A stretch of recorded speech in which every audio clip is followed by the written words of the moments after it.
हिमालय जिसका ताज, जहाँ बहती गंगा की धारा है, अनेकता में एकता और सत्यमेव जयते का नारा है, वह भारत देश हमारा है, वह भारत देश हमारा है। नमस्कार प्यारे साथियों, चंद्रहासिनी एकेडमी में आप सभी का स्वागत है। 2 दिन बाद अर्थात आज 13 अगस्त है, 15 अगस्त को भारत में धूमधाम से स्वतंत्रता दिवस का जो है आयोजन किया जाएगा। अलग अलग जगह अलग अलग तरीके से परेड निकाले जाएंगे। तो साथियों, हमारी पूरी टीम की तरफ से आपको इस स्वतंत्रता दिवस के पावन अवसर पर हार्दिक हार्दिक शुभकामनाएं।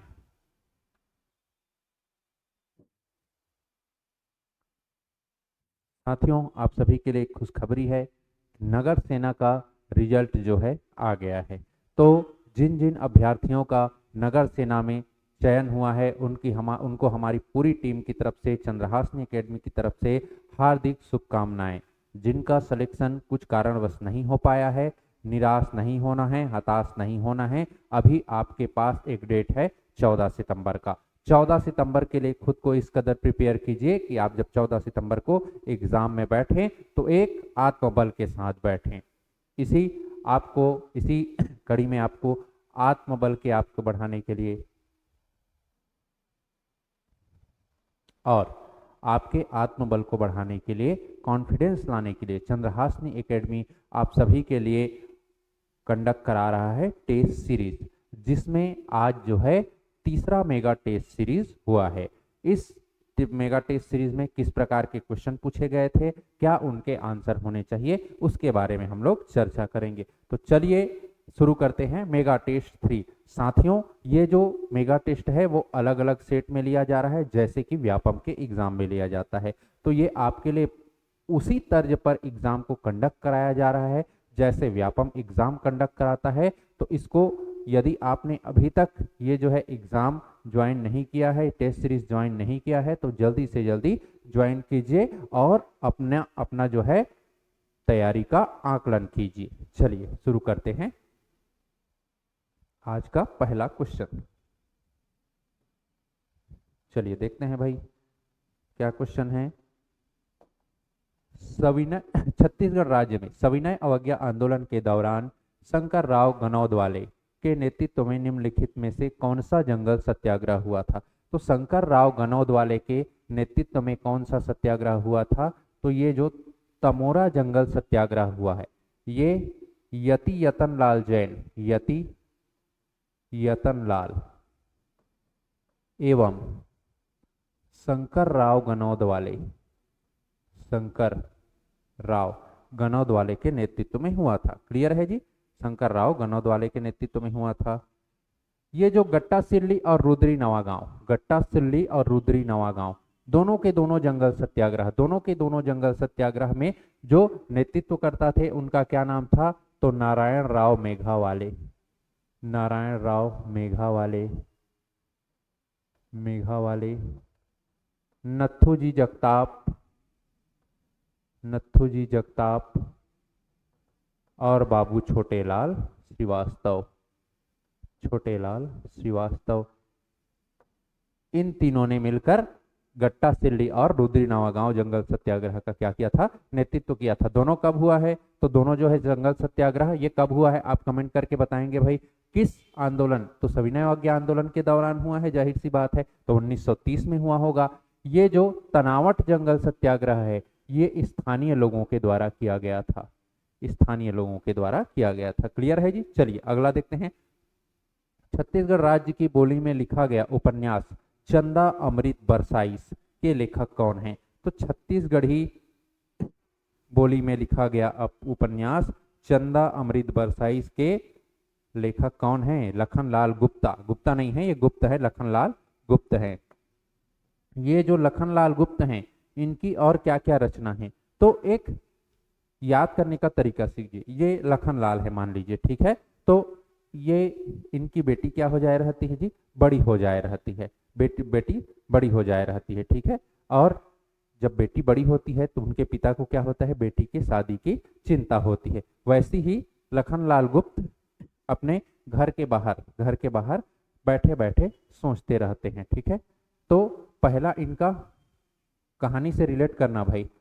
अपने बेटी जो है बड़ी हो गई है तो उसका शादी कैसे करूंगा, कहाँ से उसके लिए वर्क खोजूंगा, ऐसा सोचते रहते हैं शाम के समय में और चुपचाप जो है घर के बाहर बैठे रहते हैं। ठीक है, तो पहला पहला याद रखना, बेटी के मंसूबा, बेटी के मंसूबा और बर की खोज, बेटी के मंसूबा और बर की खोज, ये इनका पहला रचना। ठीक है, कब सोचते रहते हैं तो शाम के समय, संझौती के बेरा, संझौती के बेरा। और शाम के समय क्या हो जाता है जी, सूर्यास्त हो जाता है और चंद्रमा क्या होता है, उनको दिखना स्टार्ट हो जाता है। तो संझौती के बेरा जब ये ऐसे सोचते रहते हैं कि मेरी बेटी का शादी कैसे करूंगा, कहाँ से उसके लिए वर्क खोजूंगा, उसी समय जो है, उसी समय जो है स्वर्ग ले डोला उतरीस। ठीक है, स्वर्ग ले डोला उतरीस। ठीक है, डोला में क्या क्या है जी, हाथी घोड़ा पालकी, हाथी घोड़ा पालकी। ठीक है, और जब स्वर्ग ले डोला उतरी तो जो है स्वर्ग में कौन था उस समय, स्वर्ग में मतलब आसमान में उस समय कौन था, तो चंदा। तो याद रखना, चंदा अमृत बरसाइस, ये किसकी रचना है, ये भी रचना है लखनलाल गुप्त की। तो ऐसे आप इसको कनेक्ट करके याद रख सकते हो। क्लियर है जी। ठीक है, कौन कौन सा, तो देखिए, बेटी के मनसूबा, बर की खोज, समझौती के बेरा, स्वर्ग ले डोरा उतरी, ठीक है, स्वर्ग ले डोला आइस, हाथी घोड़ा पालकी और चंदा अमृत बरसाइस, ये सब किसकी रचना है, तो ये सभी आपको देखने को मिलेगा लखनलाल गुप्त की। चलिए अगला देखते हैं। महासमुंद में स्वामी विवेकानंद आश्रम की स्थापना किसने की थी। ठीक है, तो महासमुंद में स्वामी विवेकानंद आश्रम की स्थापना, विवेकवर्धन आश्रम की स्थापना होना चाहिए था, किसने की थी, तो ये करने वाले थे यति यतनलाल जैन। ठीक है, कौन जी, यति यतनलाल जैन। क्लियर है क्या,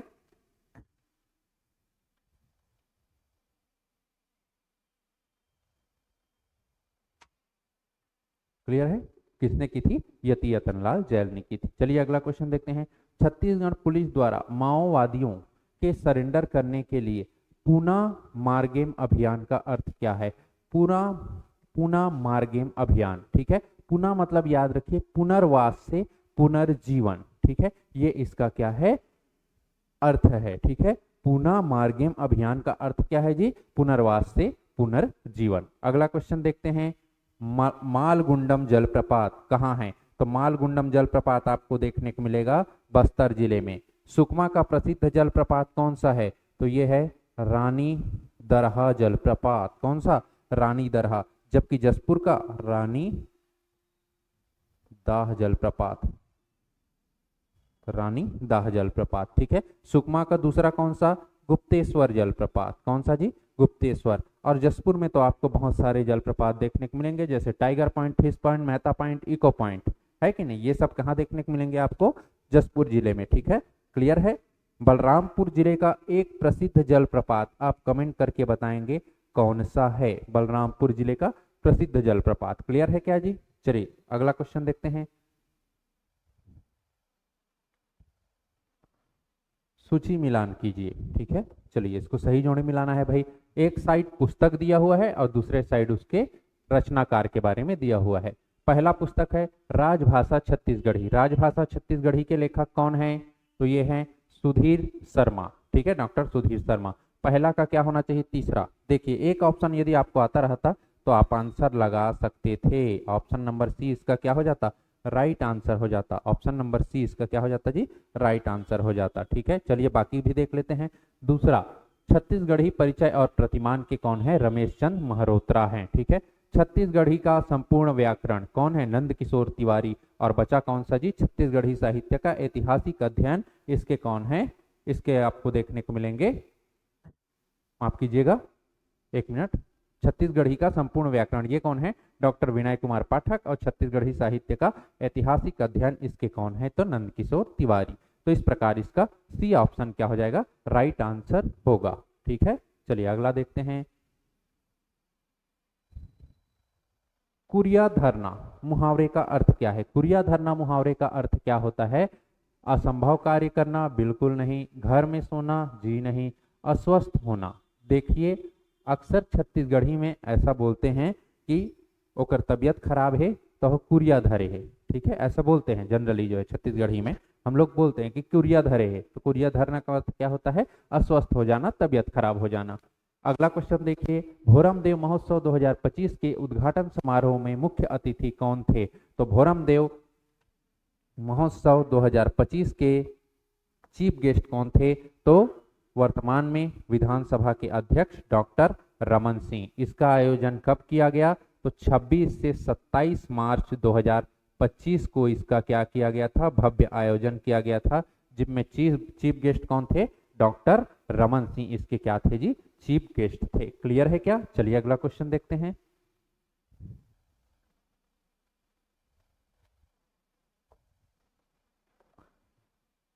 महाराजा रामानुज प्रताप सिंह पुरस्कार किस क्षेत्र में दिया जाता है? तो महाराजा रामानुज प्रताप सिंह देव पुरस्कार जो है ये दिया जाता है श्रम के क्षेत्र में। कौन से क्षेत्र में दिया जाता है जी? श्रम के क्षेत्र में। बुनकर के क्षेत्र में। ब से बुनकर और ब से याद रखना बिसाहू दास महंत। बिसाहू दास महंत पुरस्कार किस क्षेत्र में दिया जाता है? तो ये दिया जाता है किस क्षेत्र में जी? बुनकर के क्षेत्र में। क्लियर है क्या? ठीक है। दूसरा देखिए, बुनकर के क्षेत्र में और कौन सा पुरस्कार दिया जाता है? तो राजमाता करुणा देवी, माता करुणा देवी हथकरघा प्रोत्साहन पुरस्कार दिया जाता है। ठीक है। लोक कला के क्षेत्र में कौन सा पुरस्कार दिया जाता है? तो स्वर्गीय देवदास बंजारे पुरस्कार दिया जाता है। देवदास बंजारे पुरस्कार दिया जाता है। अपराध अनुसंधान के क्षेत्र में कौन सा पुरस्कार? तो पंडित लखनलाल गुप्त पुरस्कार दिया जाता है। लखनलाल गुप्त पुरस्कार जो है अपराध अनुसंधान के क्षेत्र में दिया जाता है। क्लियर है? तो ये आपको पता होना चाहिए। क्लियर है क्या जी? चलिए अगला क्वेश्चन देखते हैं। अगला क्वेश्चन क्या बोल रहा है? निम्नलिखित को कूट की सहायता से सुमेलित कीजिए। कूट की सहायता से इसको क्या करना है? सही जोड़ी मिलाना है। चलिए देखते हैं भाई कैसे कैसे जोड़ी दिया हुआ है। एक साइड दिया हुआ है शासक और दूसरा साइड उसका राजवंश के बारे में, अर्थात राजा और राजवंश को हमको सही जोड़ी मिलाना है। ये जो हर्षवर्धन है ये कौन से राजवंश के थे? राजसी, नलवंश, सरबपुरी या पांडुवंश? तो ये थे पांडुवंश के। इन्हीं के पुत्र होंगे कौन? महाशिवगुप्त बालार्जुन, सबसे प्रतापी शासक पांडुवंश के। प्रवर राज प्रथम ये किस वंश के हैं? तो ये है सरबपुरी वंश के। इसका क्या हो जाएगा? 3। विलास तुंग, ठीक है, राजीव लोचन मंदिर को बनाने वाले कौन जी? विलास तुंग। ये कौन से वंश के थे? तो ये थे नल वंश के। और भीमसेन प्रथम राजसी तुल्य वंश के। छत्तीसगढ़ का पहला क्षेत्रीय राजवंश कौन सा? राजसी तुल्य वंश। तो 4 3 2 1 किस ऑप्शन में है? 4 3 2 1। ऑप्शन नंबर बी इसका क्या हो जाएगा? राइट आंसर होगा। क्लियर है जी? ठीक है। चलिए अगला क्वेश्चन देखते हैं। Question number 11।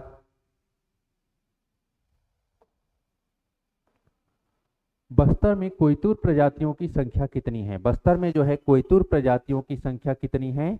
4। ठीक है। ये कोयतुर कौन है जी? यही तो है दोरला। दोरला, यही दोरला लोग बीजापुर में किस नाम से जाने जाते हैं? तो यही कहलाते हैं कोयतुर। क्या कहलाते हैं? कोयतुर। ठीक है। और इनकी बोली क्या है? तो इनकी बोली है दोरली बोली बोलते हैं भाई। ये कौन सी बोली बोलते हैं? दोरली बोली। और इनमें एक त्योहार होता है, याद रखिए, इंपॉर्टेंट है ये त्योहार। ये कहलाता है कप्पल पंडुम त्योहार। कौन सा त्योहार? कप्पल पंडुम त्योहार। क्या होता है कप्पल पंडुम त्योहार? तो वर्षा ना होने की स्थिति में, जैसे अभी छत्तीसगढ़ के मध्यवर्ती जो क्षेत्र है यहाँ पे वर्षा नहीं हो रही है, किसान के धान जो है वो सूख रहे हैं, तो ऐसी ही यदि बीजापुर क्षेत्र में होता है तो कौन सी जनजाति? कोयतुर जनजाति द्वारा कप्पल पंडुम का आयोजन किया जाता है। इसमें मेंढक का क्या किया जाता है? विवाह कराया जाता है। यदि आप बचपन में सुने होंगे दादी माँ से, ठीक है, घर में जो बुजुर्ग है उनसे, तो मेंढक जब, ठीक है, जिसको हम लोग छत्तीसगढ़ी में बेंचा बोलते हैं, जो टर टर करके आवाज लगाता है, तो बारिश होगी ऐसा बोलते थे। ठीक है। तो इनमें भी उसी को क्या कराया जाता है? मेंढक मेंढकी का विवाह कराया जाता है, जो कहलाता है कप्पल पंडुम, अच्छी वर्षा की कामना हेतु। क्लियर है जी? अगला देखिए, भरथरी गीत में किस रस की प्रधानता होती है? तो भरथरी गीत, ये जो भरथरी गीत है इसमें आपको देखने को मिलेगा करुण रस की प्रधानता। कौन सी रस की जी? करुण रस की प्रधानता।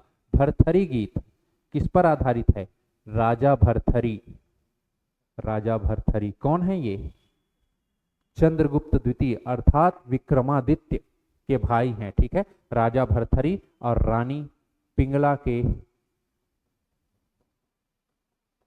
करुण गाथा पर आधारित है, ठीक है जी। इसकी गायिका कौन है? इसकी गायिका है सुरुजबाई खांडे। सुरुजबाई खांडे। इसमें वाद्य यंत्र कौन सा हो यूज होता है? वाद्य यंत्र, तो इसमें वाद्य यंत्र यूज किया जाता है एक तारा और सरंगी। ऐसे एग्जाम में आपसे क्वेश्चन पूछा जाता है। तो यदि हम एक वर्ड आया भरथरी गीत, तो उसके बारे में जितना एग्जाम में पूछा जाता है वो सब डाटा हम लोग पढ़ लिए। क्लियर है जी। श्रृंगार रस आधारित कौन सा गीत होता है भाई? ददरिया का नाम सुने हो? छत्तीसगढ़ी लोक गीतों का जिसे क्या कहा जाता है? राजा कहा जाता है, वो है श्रृंगार रस पर आधारित। वीर रस पर आधारित कौन सा गीत होता है? छत्तीसगढ़ में पंडवानी गीत। क्लियर है जी। चलिए अगला देखते हैं।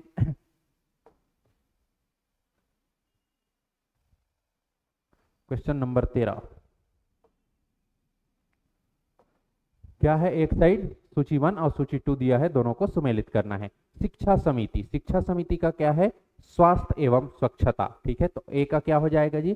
3। ए का क्या हो जाएगा? 3। 3 किस में है? या तो सी होगा या डी होगा। अगला देखते हैं कृषि समिति, समिति समोच्च बंधान, ठीक है। तो किस में है? 1, अर्थात क्या ऑप्शन होगा? 4। तो इसका राइट आंसर क्या होगा जी? ऑप्शन नंबर डी इसका, माफ कीजिएगा, समिति समोच्च किस में है? 1 होगा। तो राइट आंसर क्या होगा? ऑप्शन नंबर सी इसका क्या होगा? राइट आंसर होगा। क्लियर है क्या? ठीक है। देखिए समिति समुच्च संबंधान सहकारिता और उद्योग समिति का क्या होगा? इसका हो जाएगा मितव्ययी और अल्प बचत। संचार एवं संकर्म समिति का क्या होगा? जल निकासी। इसका क्या होगा? सही जोड़ी होगा। अगला क्वेश्चन देखते हैं, क्वेश्चन नंबर 14। छत्तीसगढ़ राज्य में मनाए जाने वाले खमरछठ त्योहार की कथा किस धार्मिक ग्रंथ से लिया गया है? तो आप जो है अभी जो है कुछ समय कुछ दिनों बाद खमरछठ की पूजा होगी। माताएं जो है अपनी संतान की दीर्घायु के लिए क्या करती हैं? खमरछठ त्योहार का आयोजन करती हैं। आपके लिए एक होमवर्क है, रामायण महाभारत स्कंद पुराण या इनमें से कोई नहीं। आप इसका आंसर कमेंट करके बताएंगे। साथियों ये जो है इंपॉर्टेंट क्वेश्चन है, इंपॉर्टेंट क्वेश्चन है और नया क्वेश्चन है, ठीक है। ये जो खमरछठ की पूजा है रानी द्रौपदी, माफ कीजिएगा, इसका आप क्या करेंगे? आंसर जो है कमेंट करके बताएंगे, ठीक है। चलिए अगला क्वेश्चन देखिए। राजमेरगढ़ की पहाड़ी की ऊंची चोटी का नाम है। तो राजमेरगढ़ की पहाड़ी का ऊंची चोटी जो है वो कहलाती है देवधानी की चोटी। हाल ही में भारतीय सर्वे के अनुसार ये जो देवधानी की चोटी है इसकी ऊंचाई बताई गई है भाई 1125 मीटर इसकी ऊंचाई है। याद रखिए एग्जाम में पूछा जा सकता है, ठीक है। 1125 मीटर इसकी क्या है? ऊंचाई है, जो कहाँ है? राजमेरगढ़ की पहाड़ी में। और ये राजमेरगढ़ की पहाड़ी कहाँ है जी? जीपीएम में। कहाँ है? गौरेला पेंड्रा मारवाही में। ये पलमा चोटी किसकी ऊंची चोटी है? पेंड्रा लोरमी के पठार की ऊंची चोटी है। धारी डोंगरी किसकी चोटी है? ये शिशुपाल पर्वत की चोटी है, शिशुपाल पर्वत। और इस धारी डोंगरी चोटी की ऊंचाई कितनी है? 899 मीटर, जो कि महानदी बेसिन के पूर्वी सीमांत उच्च भूमि की सबसे ऊंची चोटी है। आप कमेंट करके बताएंगे पलमा चोटी की ऊंचाई कितनी है। क्लियर है जी। चलिए अगला क्वेश्चन देखिए। रतनपुर के निम्नलिखित कलचुरी शासकों को उनके कालक्रम के अनुसार सुमेलित कीजिए। तो साथियों ऐसे क्वेश्चन यदि आपसे ऐसे क्वेश्चन देख लिए कालक्रम, अरे हमें तो कालक्रम याद नहीं है, कोई जरूरत नहीं है आपको कालक्रम याद रखने की, ठीक है। इस क्वेश्चन में तो फिलहाल जरूरत नहीं थी। क्यों? क्योंकि इसको आप यदि कलचुरी वंश पढ़े हैं तो आसानी से बना सकते थे। जैसे कि जाजल्य देव प्रथम, पृथ्वीदेव द्वितीय, बहारेंद्र साय, लक्ष्मण साय। इनमें जो सबसे पहले आएंगे वो है प्रथम वाले, ठीक है, जाजल्य देव प्रथम। सबसे पहला देखिए कौन सा डेट है? 1090। दूसरे नंबर पर आएंगे पृथ्वीदेव द्वितीय। 1090 के बाद देखिए कौन सा डेट है? 1135, 2 हो गया। उसके बाद आएंगे बहारेंद्र साय, तो देखिए कौन सा है? 1495, मतलब 4, ठीक है। और उसके बाद लास्ट में कौन सा? 3, 4 और 3। देख लीजिए किस आंसर, माफ कीजिएगा 4 और 3 बोलता हूँ, 4 और 1। 3 तो इसमें है जी, ठीक है। कौन सा ऑप्शन हो जाए? 3 2 4 1, 3 2 4 1, ऑप्शन नंबर सी इसका क्या होगा?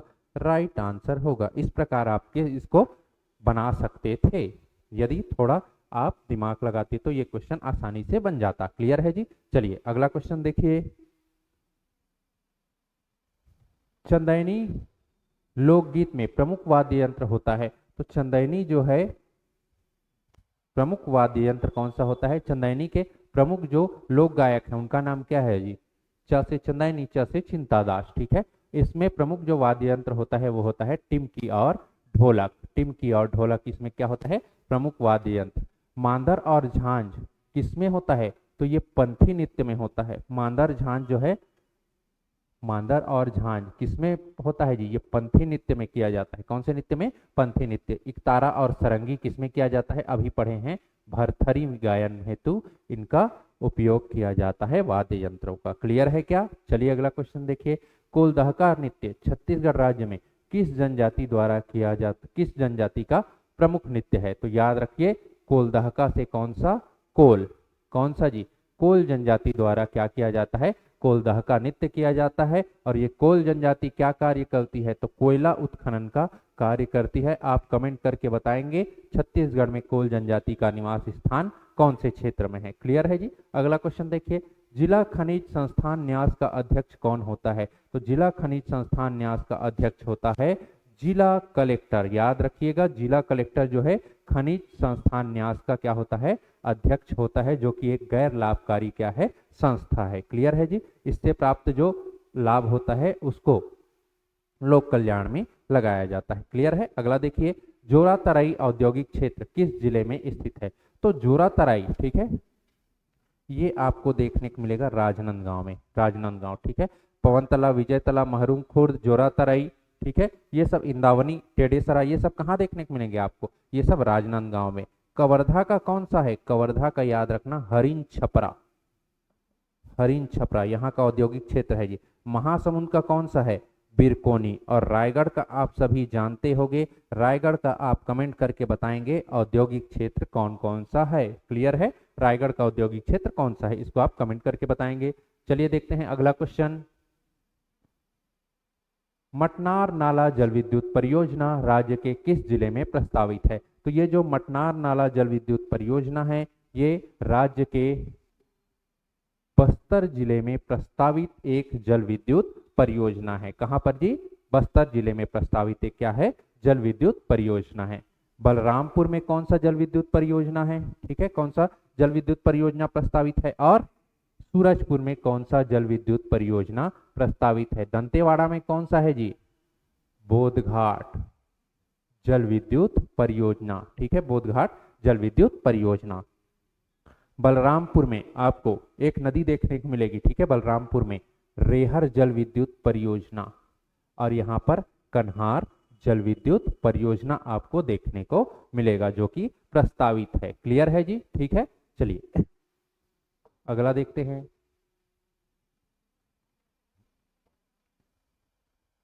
दिए गए कथनों पर विचार कर सत्य कथन का चयन कीजिए। छत्तीसगढ़ राज्य की नई औद्योगिक नीति की समयावधि 2024 से 2030। बिल्कुल सही है। छत्तीसगढ़ के कोर सेक्टर उद्योगों की सूची में उर्वरक शामिल है। उर्वरक शामिल नहीं है भाई, कोर सेक्टर की सूची में उर्वरक शामिल नहीं है। छत्तीसगढ़ में कितने कोर सेक्टर हैं?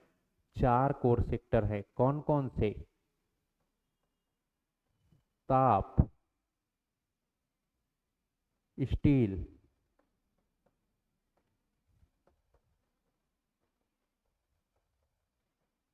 एल्यूमिनियम, और एक कौन सा है जी? एल्यूमिनियम और सीमेंट। ये 4 जो है कोर सेक्टर है। क्लियर है। अगला देखिए। अंजनी नामक औद्योगिक क्षेत्र गौरेला पेंड्रा मरवाही जिले का स्थित है। जो गौरेला पेंड्रा मरवाही जिले में स्थित, बिल्कुल सही है। पहला सही है, तीसरा सही है, जबकि दूसरा क्या है? गलत है। उर्वरक इस सूची में शामिल नहीं है, तो इसका राइट आंसर क्या हो जाएगा? 1 और 3। ठीक है, 1 और 3 इसका राइट आंसर हो जाएगा। अगला क्वेश्चन देखिए। 1859 में 1859 ईस्वी में कोई विद्रोह के नेतृत्वकर्ता कौन थे?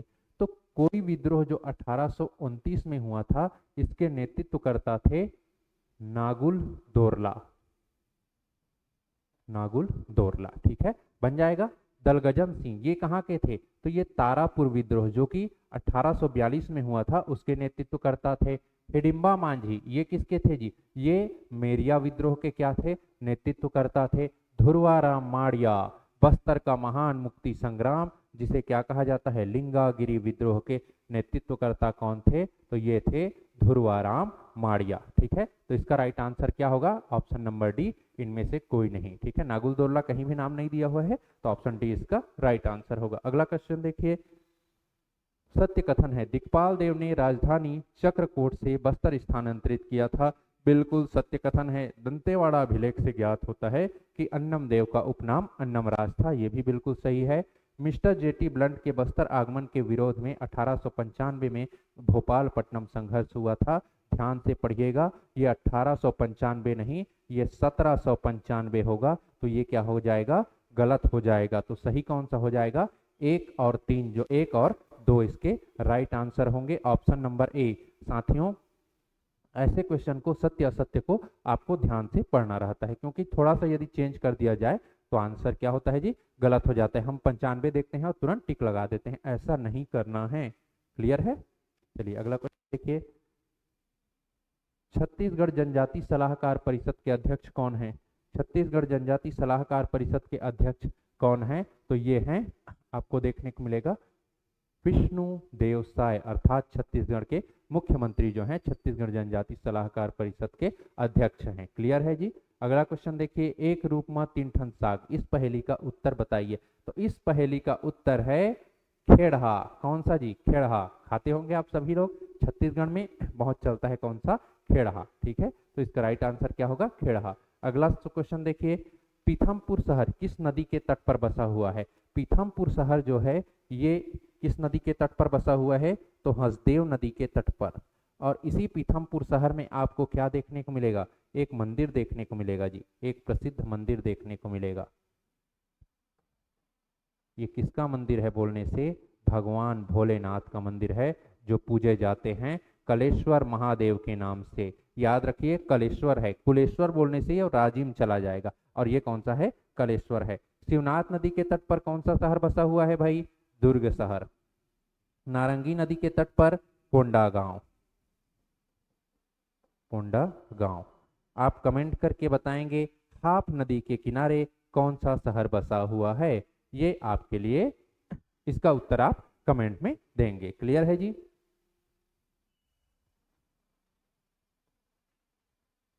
थोड़ा सा हिंट दे दूं क्या मैं हाप नदी के बारे में? ऐसा शहर है जिसका 2003 में नाम चेंज किया गया था। चलिए आप कमेंट करके बताएंगे भाई। अगला क्वेश्चन देखिए, छत्तीसगढ़ के उत्तर पश्चिम दिशा में स्थित पहाड़ी है। छत्तीसगढ़ की उत्तर पश्चिम दिशा में स्थित पहाड़ी है। पहले तो हम छत्तीसगढ़ बनाते हैं भाई, उसके बाद देखेंगे उत्तर पश्चिम में क्या क्या ऑप्शन में दिए हुए हैं, उन पहाड़ी को बनाएंगे। तो ये बीच में क्या होगा? ये उत्तर, दक्षिण, पूरब, पश्चिम। चलिए देखते हैं। पहला पहाड़ी दिया हुआ है कबरा पहाड़। कौन सा पहाड़ जी? कबरा पहाड़। 1 मिनट, ये कलर आएगा क्या? देखिए तो इसमें, हाँ आ रहा है। कबरा पहाड़ ये कहाँ है? तो ये रायगढ़ में देखने को मिलेगा आपको, इस साइड देखने को मिलेगा कबरा पहाड़। ठीक है, कबरा पहाड़। तो ये उत्तर पश्चिम में आएगा क्या जी? नहीं, ये उत्तर पूर्व आ जाएगा। ठीक है, अगला देखिए, दूसरा कौन सा है? राजमेरगढ़ की पहाड़ी। राजमेरगढ़ की पहाड़ी अर्थात जीपीएम। जीपीएम ये कौन सा है? यही तो उत्तर पश्चिम होगा जी। तो इसका, चलिए और देख लेते हैं, और कोई सा थोड़ी है। शिशुपाल की पहाड़ी ये कहाँ है? महासमुंद में है शिशुपाल पर्वत, तो ये पश्चिम साइड हो गया। दौंडी लोहारा की पहाड़ी ये कहाँ है? बालोद में देखने को मिलेगा, तो ये कौन सा हो गया? दक्षिण पश्चिम साइड हो गया। तो इसमें आप 4 ऑप्शन दिए हुए हैं, चारों को हमने ड्रॉ कर लिया है। अब यहाँ से हम आसानी से बना सकते हैं कि ये कौन सी पहाड़ी है? ये राजमेरगढ़ की पहाड़ी है। ये कौन सी पहाड़ी है? कबरा पहाड़ है। ये शिशुपाल पर्वत है, शिशुपाल पर्वत है। ये कौन सा पर्वत है? तो ये डोंडी लोहारा की पहाड़ी है। तो ऐसे आपको आता रहता है, लेकिन हम क्या है, हड़बड़ा जाते हैं। तो ऐसे बना लीजिए, ठीक है, उसके बाद आंसर कीजिए। तो इसका राइट आंसर क्या हो जाएगा? इसका राइट आंसर होगा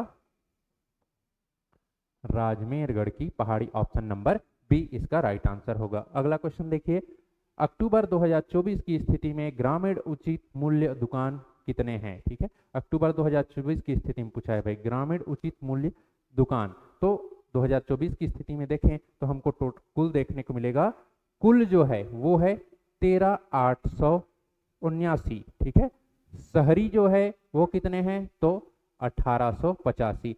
ग्रामीण कितने हैं तो ग्रामीण आपको देखने को मिलेंगे 11,994। कितने हैं जी 11,994, माफ कीजिएगा इसमें गोला नहीं लगेगा, ये गोला नहीं लगेगा, 11,994। और ग्रामीण ही पूछा है क्या, 11,994 ये ग्रामीण है। और कुल कितने हैं तो कुल हैं 13,879, 13,879। क्लियर है जी, ये इसका राइट आंसर क्या होगा, ऑप्शन नंबर सी।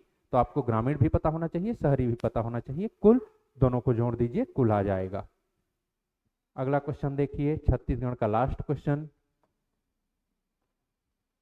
वर्ष 2025-26 में धान ग्रेड ए का समर्थन मूल्य है तो कितना निर्धारित किया गया है, तो यह निर्धारित किया गया है ग्रेड ए का किया गया है 23,89। कितना जी 23,89। और सामान्य ग्रेड का कितना है, तो सामान्य ग्रेड का 20 रुपये कम कर दीजिए, कितना हो जाएगा 23,69 जो है इसका, ये सामान्य ग्रेड का होगा, किसका होगा सामान्य ग्रेड का। तो ये रहे छत्तीसगढ़ के 30 क्वेश्चन एक्सप्लेनेशन के साथ। साथियों यदि आपको वीडियो अच्छा लगता है तो वीडियो को अधिक से अधिक लाइक कीजिए, शेयर कीजिए, और जो जो प्रश्न आपको पूछा जाता है उसके उत्तर कमेंट बॉक्स में जरूर दीजिए।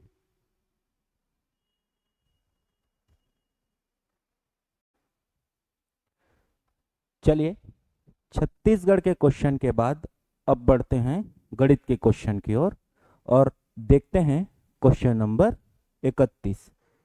क्वेश्चन नंबर 31 है, संख्या 250987 में 8 तथा 5 के स्थानीय मानों का अंतर क्या होगा। चलिए स्थानीय मान के, जिसे किसी संख्या के स्थानीय मान बोलते हैं, उसके पूरे राइट साइड में जितने संख्या हैं वो संख्याओं को क्या करते हैं, जीरो कर लेते हैं। तो देखिए यहाँ पे क्या दिया आपको 5। ठीक है, तो सबसे पहले लिखेंगे 5, 5 के बाद 4 जीरो है तो हो जाएगा 1 2 3 4, 4 संख्या है तो इधर 4 जीरो हो जाएगा। उसके बाद 8, 8 के बाद सिर्फ एक संख्या है तो 1 जीरो हो जाएगा। अब इन दोनों का अंतर पूछा गया है तो इन दोनों को घटाएंगे से आएगा आपका 4 9 9 2 0। ठीक है, और यह किस में दिया है, आपके ऑप्शन डी में दिया है। ठीक है, दोनों के स्थानीय मानों का अंतर क्या होगा, 49,920। चलिए देखते हैं क्वेश्चन नंबर 32। क्वेश्चन नंबर 32 है, एक रेलगाड़ी 800 मीटर और 400 मीटर लंबे दो पुलों को क्रमशः 100 सेकेंड और 60 सेकेंड में पार कर लेती है तो गाड़ी की लंबाई कितनी होगी। कोई भी ट्रेन अगर दो पुलों को पार कर रही है तो उनका चाल क्या होगा, दोनों कंडीशनों में क्या होंगे, बराबर होंगे। जैसे चाल बराबर क्या होगा, दूरी बटा समय, तो d2 बड़ा t2। चलिए पहली दूरी कितनी है 800 मीटर है और 800 मीटर को पार करने के लिए ट्रेन की लंबाई को भी पार करना होगा तो ट्रेन की लंबाई को हम लोग क्या मान लेंगे x। 800 को पार करने के लिए कितना लगता है, उनको 100 सेकंड लगता है ट्रेन को। दूसरी 400 मीटर जो छोटी पुल है उसको पार करने के लिए कितना समय लगता है, उसको लगता है 60 सेकंड। चलिए यहाँ से 1 0 कैंसिल हो जाएगा। अब चलिए तिरक गुणा करते हैं, 6 का गुणा होगा इन दोनों में तो 8 6 का हो जाएगा 4800 प्लस 6x बराबर 10 का गुणा उधर होगा तो हो जाएगा 4000 प्लस 10x। चलिए 6x उधर जाके अगर 10x से माइनस होगा तो हो जाएगा इधर 4x बराबर 4000 में इधर 4800 से माइनस हो जाता है तो बचेगा इधर 800। 4 एकम 4, 4 दूनी 8, ये हो जाएगा 200 बराबर x। x किसका माने हैं हम, ट्रेन की लंबाई को माने, तो ट्रेन की लंबाई कितनी होगी आपका 200 मीटर, जो कि ऑप्शन आपको किस में दिया है, सी में दिया है। चलिए आगे बढ़ते हैं 23 नंबर के क्वेश्चन, सॉरी 33 नंबर के क्वेश्चन पे। देखते हैं, यदि कोई राशि 5% वार्षिक साधारण ब्याज की दर से 6 वर्षों में 2600 हो जाती है। ठीक है, यहाँ ध्यान दें 2600 हो जाती है मतलब क्या है, ये यह आपका मिश्र धन है। चलिए अब आपको क्या पूछा है, तो राशि कितनी है, हमको मूलधन निकालना है। ठीक है, मिश्र धन बराबर क्या होता है आपका मूलधन और आपका साधारण ब्याज। ठीक है, अब यहाँ पे कितना दिया है इसको जी 2600, और हमको क्या है, मूलधन निकालना है, तो इसको पी ही लिख देते हैं। और कितना दिया है दर, 5%, और कितने वर्षों के लिए दिया है, 6 वर्षों के लिए।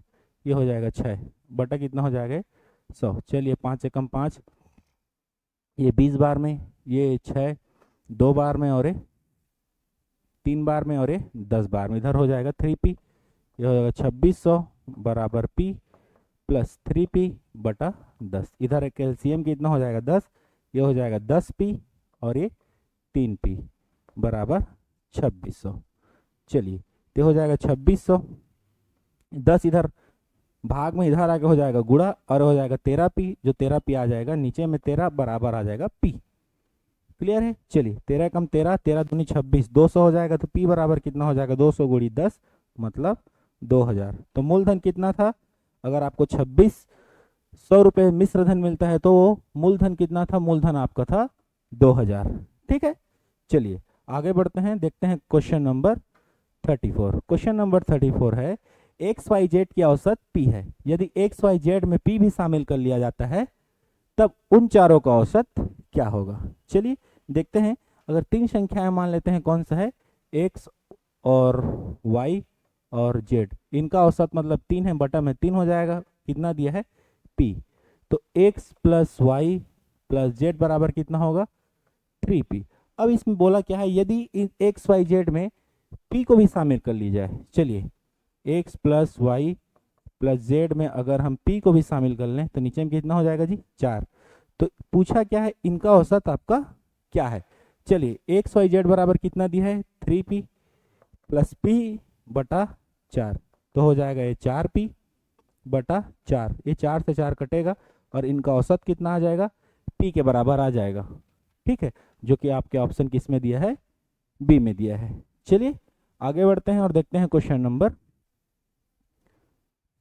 35। क्वेश्चन नंबर 35 है, एक संख्या का 40% एक दूसरी संख्या में जोड़ा जाता है तब दूसरी संख्या अपने से बढ़कर 20% अधिक हो जाती है। ठीक है, तो पहली संख्या तथा दूसरी संख्या के बीच का अनुपात हमको ज्ञात करना है। चलिए पहली संख्या को हम x मानेंगे और दूसरी संख्या को मान लेंगे हम y। क्वेश्चन के हिसाब से देखेंगे, पहली संख्या का 40%, पहली संख्या का 40%, 40 बटा कितना हो जाएगा, 100, एक दूसरी संख्या में जोड़ा जाता है तो दूसरी संख्या कितना है, y बराबर क्या गया है, तो दूसरी संख्या अपने से बढ़कर स्वयं तो खुद तो रहेगा ही, उसके बाद अपने से बढ़कर 20% बढ़ जाता है। ठीक है, चलिए हमको इक्वेशन मिल गया। यहाँ से x और y के रेशियो निकाल लेते हैं। ये दोनों x दोनों y दोनों साइड से कट जाएगा और आगे ये जीरो आपस में कट जाएगा, ये जीरो आपस में कटेगा, 2 एकम 2, 2 पंछे 10, इधर 2 बटे 5।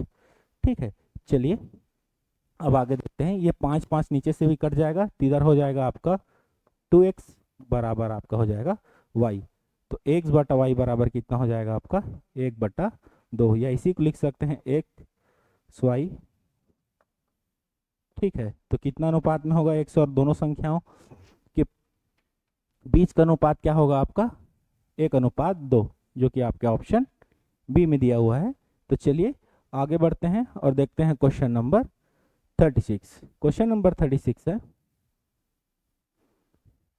एक आयत को क्षैतिज रूप से 2 बराबर भागों में बांटा जाता है, ऊपर वाले भाग को पुनः 3 बराबर भागों में बांटा जाता है और निचले भाग को 4 बराबर भागों में बांटा जाता है, तो मूल आयत का छायांकित भाग कितना है। चलिए यह एक आयत है जिसको 20 से 2 बराबर भागों में बांटा जाता है और ऊपर भाग को 3 बराबर भागों में बांट दिया जाता है और उसके क्षैतिज के नीचे भाग को 4 बराबर भागों में बांट दिया जाता है। अब आपको क्वेश्चन में बोला गया है कि मूल आयत का छायांकित भाग कितना है। ये क्या है, एक भिन्न का क्वेश्चन है। चलिए देख लेते हैं। सबसे पहले मानते हैं कि ये आयत है वो सबसे पहले किसका है, 100% है, मतलब 100 मान लीजिए। चलिए अगर ऊपर और नीचे को 2 बराबर भागों में बांटते हैं तो यहाँ से लेके पूरा यहाँ तक, ये जो ऊपर वाला हिस्सा है ये कितना हो जाएगा 50, और ये नीचे वाला हिस्सा है ये भी कितना हो जाएगा पूरा 50। तो चलिए पूरा 100 मानते हैं। तो ऊपर देखिए 50 का कितना हिस्सा काला है, तो 50 का 3 हिस्से में 2 हिस्सा काला है। चलिए ऊपर को मान बचा है 50, क्योंकि 50% ऊपर है 50% नीचे है। अगर 50 का देखा जाए तो टोटल कितना है, 3 भाग है। ठीक है, 3 भाग है, इसमें दो भाग क्या है आपका, छायांकित भाग है। क्लियर है। वैसे ही नीचे का देखिए 50, नीचे का 50 में आपका को टोटल कितना है, टोटल 4 भाग हैं, 4 भाग है, और 4 भाग का 2 भाग क्या है, छायांकित है। चलिए इसको सॉल्व कर लेते हैं, उसके बाद आएंगे देखते हैं। ये हो जाएगा 1, ये हो जाएगा 2, 2 1 कम 2, और ये 25 बार में आपका कट जाएगा। चलिए इधर हो जाएगा 100 बटा आपका 3 प्लस 25। चलिए नीचे कैल्शियम ले लेते हैं, नीचे का आपका कैल्शियम 3 है, मतलब 3 ही हो जाएगा। ये हो जाएगा 100 और ये हो जाएगा आपका 75, तो 175 बटा 3। ठीक है, 175 बटा 3। और नीचे में कितना है, हमने क्या माना है सबको, अगर मूल आयत का तो मेरा आयत को माने हमने 100%। तो ठीक है, ऊपर में आ गया 175 और नीचे में आ गया आपका 300। चलिए 25 से काटते हैं तो हो जाएगा 25 सत्ते कट जाएगा, कितने 25 12 बार में, तो 7/12 हो जाएगा छायांकित और मूल आयत का रेशियो। तो 7/12 किस में है, आपके ऑप्शन बी में दिया हुआ है। तो चलिए आगे बढ़ते हैं, देखते हैं क्वेश्चन नंबर से देते हैं।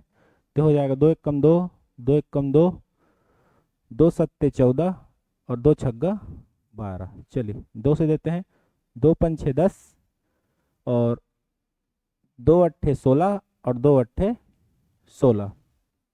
चलिए फिर 2 से देते हैं, 2 2 4, 2 9 18 और 2 चौक 8। चलिए फिर 2 से देते हैं, 2 1 कम 2, 2 चौक 8 और 2 सत्ते 14। चलिए अब 3 से देते हैं, तो होगा 3 चौक 12 और 3 9 27। चलिए अब 3 7 से देते हैं, 7 7 49 और 7 1 7। चलिए ऐसा तोड़ लिए तो देखते हैं 2 कितने बार है, 1 2 3 4, तो इसको लिख सकते हैं 2 की घात 4। गुणा 3 कितने बार है, 3 एक बार है, तो हो जाएगा 3 की घात 1। वैसे 7 कितने बार है, तो 7 कितने बार है, 2 बार है। तो क्वेश्चन से चलिए जो लिखे हैं उसको यहाँ पे हम क्या करेंगे, इक्वेट करेंगे। जैसे 2 की घात कितना है x, वहाँ 2 की घात कितना आ गया 4, तो x बराबर कितना आ गया आपका 4। चलिए 3 की घात y है, तो वहाँ 3 की घात 1 है, तो y बराबर कितना आ गया जी आपका, y बराबर आ गया 1। चलिए अब यहाँ कितना है, 7 की घात z है, और वहाँ 7 की घात कितना है, 7 की घात वहाँ कितना है 2 है। ठीक है, तो आपको क्या पूछा गया है, x y z का मान कितना है, तो 4 1 5 और 2 7, तो एक्स वाई जेड का मान कितना आ जाएगा 7, जो आपके किस में है, ऑप्शन सी में दिया हुआ है। तो चलिए आगे बढ़ते हैं और देखते हैं क्वेश्चन नंबर 38। क्वेश्चन नंबर 38 क्या है, एक विमान 2500 किलोमीटर, 1200 किलोमीटर तथा 500 किलोमीटर की यात्रा क्रमशः 500 किलोमीटर प्रति घंटा, 400 किलोमीटर प्रति घंटा और 250 किलोमीटर प्रति घंटा की गति से करता है, तब उनका विमान का औसत गति क्या होगा। जब डिफरेंट डिफरेंट आपको क्या दिया गया हो, दूरी दिया गया हो, और डिफरेंट डिफरेंट आपको क्या गया हो, चाल दिया गया हो, तो total distance upon total time कर देंगे तो हमको उसका एवरेज स्पीड मिल जाएगा। तो चलिए देखते हैं टोटल डिस्टेंस कितना है। तो यहाँ पर डी कितना है आपका, डी बराबर क्या होगा, d1 plus d2 plus d3। तो चलिए d1 कितना दिया है आपको 2500, चलिए d2 कितना दिया है आपको 1200 और d3 दिया है आपको 500। टोटल कितना हो जाएगा, सबको जोड़ेंगे तो हो जाएगा ये 4200। 4200 क्या हो जाएगा ये किलोमीटर। ये क्या है सबका टोटल डिस्टेंस आ गया हमारा, तीनों डिस्टेंस को जोड़ दिए। तो अब नीचे में टोटल टाइम, तो टाइम बराबर क्या होगा आपका, speed upon distance upon time है, तो आपका टाइम बराबर क्या होगा, डिस्टेंस अपॉन स्पीड। तो चलिए डिस्टेंस आपको, पहला डिस्टेंस क्या दिया है आपको 2500 दिया है, तो उसका टाइम कितना दिया है जी आपको, उसका स्पीड कितना दिया है 500, तो बटा कितना हो जाएगा 500, प्लस उसके बाद कितना दिया है आपको 1200, उसके लिए स्पीड कितना दिया है आपको 400, प्लस उसके बाद कितना है आपका 500, तो उसका स्पीड दिया है आपको 250 किलोमीटर प्रति घंटा। चलिए इसको सॉल्व कर लेंगे, तो इसको सॉल्व करेंगे, दोनों जीरो कटेगा आपस में, 5 एकम 5, 5 पंचे 25, 5 हो जाएगा, ये दोनों जीरो कट जाएंगे, 4 एकम 4, 4 तिया 12, और ये हो जाएगा 2 बार में। ठीक है, तो कितना होगा ये, कुल मिला के आ जाएगा 10। ठीक है, तो टोटल टाइम कितना आ गया हमारा 10। तो चलिए एवरेज स्पीड क्या होगा, एवरेज स्पीड होगा total distance upon total time. चलिए टोटल डिस्टेंस वहां से आ गया हमारा 4200 और टोटल टाइम हमारा आ गया 10, ये 0 से 0 कटेगा तो हमारा एवरेज स्पीड कितना आ जाएगा 420 किलोमीटर प्रति घंटा, जो कि क्या है इसमें आपके ऑप्शन ए में दिया है। तो चलिए आगे बढ़ते हैं और देखते हैं क्वेश्चन नंबर 39। क्वेश्चन नंबर 39 है, एक परीक्षा में किसी परीक्षार्थी ने 8 प्रश्नों को हल करने का प्रयत्न किया और प्रत्येक प्रश्न में उसको 50% अंक प्राप्त किए। यदि उसने परीक्षा में कुल 40 अंक प्राप्त किए हो तो परीक्षा के सभी प्रश्नों के अंक बराबर थे, तब उसने कितने प्रश्न कि उस परीक्षा में कितने प्रश्न हैं ये हमको पूछा गया है। चलिए देखते हैं, अगर किसी परीक्षार्थी ने कुल 8 प्रश्नों को हल करने का प्रयत्न किया, ठीक है, उस परीक्षा में कितने प्रश्न थे, तो मान लेते हैं उस परीक्षा में x प्रश्न थे। अब x प्रश्न में उन्होंने 8 जो क्वेश्चन है उसको सॉल्व करने का कोशिश किया और उनको प्रत्येक का कितना मिला है 50% मिला है। तो ये कितना हो जाएगा, प्रतिशत को हटाने के लिए इसको नीचे में 100 करेंगे, बराबर उसको कुल कितने अंक मिले हैं, तो उनको अंक मिले हैं 40। चलिए इसको सॉल्व करें, 50 से कम, ये 2 बार में चला जाएगा, 2 एक कम 2, 2 चौक, तो x बराबर आ जाएगा आपका 10।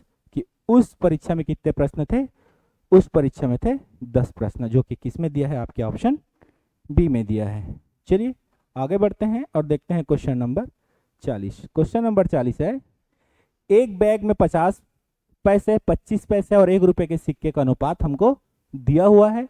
यदि सिक्कों की कुल कीमत 55 रुपए है तो बैग में 25 पैसे के कितने सिक्के हैं। यहाँ ध्यान देंगे, ये जो अनुपात आपको दिया गया है, ये अनुपात आपको सिक्के का अनुपात दिया है, लेकिन आपको यहाँ दिया है रुपए में।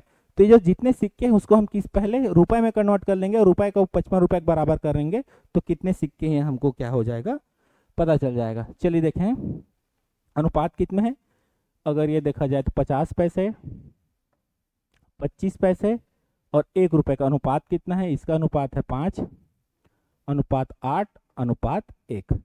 चलिए तो अगर इसको, ये सिक्कों का अनुपात है, अगर इसको हम रुपए के अनुपात में करेंगे तो देखिए अगर 50 पैसे का 5 सिक्का है तो टोटल कितना होगा 2.5 रुपए होगा, ठीक है। 25 पैसे के 8 सिक्के हैं तो कितना होगा, ये 2 रुपए होगा, और 1 रुपए का 1 सिक्का है तो 1 रुपए होगा, जो कि कितना दिया है 55 के बराबर दिया हुआ है। क्लियर है। चलिए अगर इसको जोड़ा जाए तो टोटल कितना हो जाएगा, ये 4.5 और ये 5.5 रुपए, जो कि बराबर होगा आपका 55 रुपए का। तो x बराबर कितना हो जाएगा जी, यहाँ 55 गुड़ी 10 कर दूंगा, क्योंकि नीचे से हमको क्या है दशमलव हटाना है, तो 55 से 55 कटेगा तो x बराबर कितना आ जाएगा आपका 10। चलिए अब x हमको मिल गया है, तो हमको कौन सा सिक्का पूछा गया हो, देखिए तो हमको दिया 25 पैसे के कितने सिक्के हैं, तो 25 पैसे के कितने सिक्के हैं 8 रेशियो में, और 1 रेशियो का मान कितना आ जाएगा 10 गुड़ा 8 बराबर आ जाएगा 80। तो 25 पैसे के कितने सिक्के हैं, तो 25 पैसे के आपके 80 सिक्के हैं, ठीक है। चलिए आगे बढ़ जाइए और देखते हैं क्वेश्चन नंबर 41। क्वेश्चन नंबर 41 है, क्वेश्चन नंबर 41, x की घात 2 माइनस 4x धन 3 तथा x की घात 2 माइनस 5x धन 6 का ये क्या होगा। ठीक है, ये द्विघाती समीकरण दिया है, इसको पहले हम सॉल्व कर लेंगे और दोनों में जो कॉमन होगा वही क्या होगा, उनका एचसीएफ होगा। चलिए देखते हैं, पहले सॉल्व करते हैं। X square minus 4x plus 3, इसको सॉल्व करने के लिए होगा बीच को ऐसे दो संख्याओं में तोड़ेंगे, जो को जोड़ने या घटाने पे 4 आएगा और गुणा करने पे कितना आएगा 3 आएगा। चलिए तो इसको सॉल्व करते हैं और देखते हैं। X square minus 3x minus x plus 3, देखिए इन दोनों को जोड़ने से माइनस माइनस 4 हो जाएगा और इन दोनों को गुणा करने से 3 आना चाहिए, तो ये हो जाएगा टूट गया। चलिए इन दोनों में से हम क्या कॉमन लेंगे, x कॉमन लेंगे, तो बचेगा अंदर में x माइनस 3 माइनस x ले लेंगे, यहाँ माइनस 1 कॉमन लेंगे और ये हो जाएगा x माइनस 3। ध्यान रहिए दोनों ब्रैकेट में सेम संख्या आना चाहिए, तो हो जाएगा ये को x माइनस 1 हो जाएगा एक, और ये कितना हो जाएगा, x माइनस 3 हो जाएगा। ठीक है, ये क्लियर हो गया। चलिए अब आगे देखते हैं हमको और एक संख्या क्या दिया गया है। एक और संख्या क्या है, x square minus 5x plus 6। चलिए वैसे ही करते हैं, इसको बीच को ऐसे तोड़ते हैं कि उनका गुणनफल कितना अच्छा आए और दोनों को घटाने या जोड़ने से 5 आना चाहिए। तो क्या हो जाएगा, x square minus 2x minus 3x। चलिए 2 तिया 6 हो जाएगा और दोनों को घटाने या जोड़ने से 5 आ रहा है। चलिए हो जाएगा 6। पहले से x कॉमन लेंगे तो ये हो जाएगा x, उसके बाद बचेगा x माइनस 2। ध्यान रखिए अगर इसमें x माइनस 2 है तो दूसरे ब्रैकेट में भी कितना आना चाहिए, x माइनस 2। तो यहाँ से हम लेंगे माइनस 3 कॉमन ले लेंगे, तो माइनस 3 कॉमन लेंगे तो बचेगा यहाँ x, और यहाँ प्लस है सामने माइनस है तो अंदर ही बचेगा माइनस, ये हो जाएगा आपका 2। तो यहाँ क्या हो गया आपका, आ गया x माइनस 3 और x माइनस 2। चलिए इन दोनों में देखिए क्या हाईएस्ट कॉमन है, तो हाईएस्ट कॉमन क्या है आपका, x माइनस 3 और x माइनस 3। तो इसका HCF क्या हो जाएगा आपका, x माइनस 3।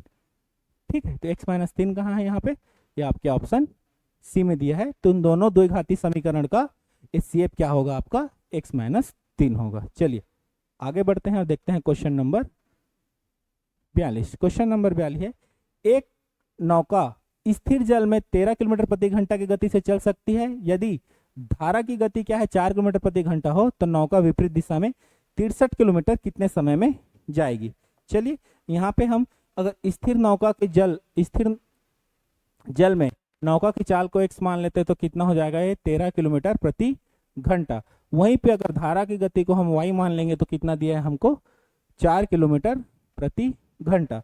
कहा गया है विपरीत दिशा में, विपरीत दिशा में क्या हो जाता है, ये माइनस हो जाएंगे। विपरीत दिशा में क्या हो जाएगा, x माइनस वाई हो जाएगा, जो कितना है 13 माइनस 4 बराबर होगा 9 किलोमीटर प्रति घंटा। और किया है कि 63 किलोमीटर कितने समय में जाएगी। ठीक है, तो आपको चाल कितना दे दिया है जी, ये 9, ऊपर कितना है डिस्टेंस कितना दिया है आपको 63, और हमको निकालना है टाइम। तो टाइम बराबर क्या हो जाएगा, ये 63 बटा 9, ये 7 बार में कट जाएगा, तो 7 घंटा लगेंगे उसको 63 किलोमीटर को धारा के विपरीत जाने में। कितना लगेगा आपको, 7 घंटे लगेंगे। ठीक है, चलिए आगे बढ़ेंगे, देखते हैं क्वेश्चन नंबर 43। क्वेश्चन नंबर 43, एक फल विक्रेता 5 रुपए में 6 आम की दर से कुल 600 आम खरीदता है तथा 6 रुपए की 5 आम की दर से बेच देता है। तो लाभ या हानि की प्रतिशत हमको ज्ञात करना है। ऐसा जब 5 रुपए में 6 आम, 6 रुपए में 5 आम ऐसा दिया रहेगा तो सबसे पहले आप एक आम की वैल्यू निकालेंगे। तो देखिए 6 आम की वैल्यू कितना दिया है आपको, 5 रुपए। तो एक आम का कितना हो जाएगा आपका, 5/6। और वैसे कितने आम खरीदते हैं, 600। तो कितना हो जाएगा, 6 कम 6, ये 100 बार में कितना आ गया आपका 500। तो क्या है, क्रय मूल्य है। क्रय मूल्य कितना दिया है आपको, 500 रुपए दिया है। ठीक है, वैसे क्या दिया है, 6 रुपए की दर से 5 आम बेच देता है। तो 5 आम कितना दिया है, 6 रुपए में। तो आपका एक आम कितना हो जाएगा, एक आम होगा 6/5। ठीक है, और टोटल ऐसे कितने आम बेचते हैं, 600। ठीक है, तो कितना हो जाएगा, 5 एकम 5, 5 एकम 5, 5 दूनी 10, 5 शून्य शून्य। चलिए 5 एकम 5 हो गया, और उसके बाद 5 दूनी 10, 5 दूनी 10 शून्य। चलिए अब इतना कितना आ जाएगा, ये अगर इनमें माइनस करेंगे तो हो जाएगा आपका 0, 6 दूनी 12, 12 की 2 हासिल 1, 6 कम 6 और 1 7। ये हो जाएगा आपका SP। इसका बेचे कितने हैं जी, ये जो 6 रुपए में 5 आम की दर से बेचा है तो कितना आ गया आपको 720। तो अगर वो खरीदा है टोटल आम को 500 रुपए में और बेचा है आपको 720 रुपए में, तो 220 रुपए का क्या हुआ है, उसको प्रॉफिट हुआ है। 220 रुपए का किससे प्रॉफिट हुआ है उसको, 500 से। जब भी आपको मूल्य का जिक्र करे या कोई पैसा दिया रहे, ठीक है, या रुपए लिया रहे, तो हम नीचे में किसका करते हैं, CP से डिवाइड करते हैं, और प्रतिशत में लाने के लिए इसको 100% से क्या करेंगे, गुणा करेंगे। चलिए 100 एकम 100, 100 पंच 6 हो जाएगा, तो हो जाएगा आपका 44% की क्या उसको होगी, प्रॉफिट होगी। तो यह 44% की क्या होगा यहाँ पे, लाभ होगा, जो कि आपके ऑप्शन ए में दिया हुआ है। तो चलिए आगे बढ़ जाइए, देखते हैं क्वेश्चन नंबर 44, क्वेश्चन नंबर 44 क्या है? 2300 रुपये को 3 वर्ष के लिए साधारण ब्याज वाली एक योजना में 12% प्रति वर्ष के ब्याज की दर से निवेश किया गया, तो 3 वर्ष बाद कितने मिश्र धन मिलेगा? ठीक है, मिश्र धन पूछा गया है। तो चलिए यहाँ पे सबसे पहले हम ब्याज निकाल लेंगे। तो मिश्र धन क्या होगा आपका? ए बराबर होगा पी प्लस ब्याज मिलेगा। चलिए पी कितना दी है आपको? जो मूलधन कितना दिया है? 2300, 2300 प्लस 2300 और दर कितना दिया है जी आपको? 12%। और कितने वर्ष के लिए गया है? 3 वर्ष के लिए, बटा आपका कितना आ जाएगा? 100। चलिए ये कटेगा, ये कटेगा और यहाँ से कट जाएगा, तो हो जाएगा आपका 12 तिया 36, 23 गुणा 36। चलिए इसको पहले सॉल्व कर लेंगे, उसके बाद इसको 2300 में जोड़ देंगे तो आ जाएगा आपका ब्याज और उसका मिश्र धन। तो क्या हो जाएगा? 6 तिया 18 हो जाएगा, तो ये 8 हासिल 1, 6 दूनी 12, 1 13, 3 तिया 9 और 3 दूनी 6, ये हो जाएगा 8, ये हो जाएगा 2 और ये हो जाएगा 8। कितना हो गया? 828 रुपये तो ब्याज हो गया।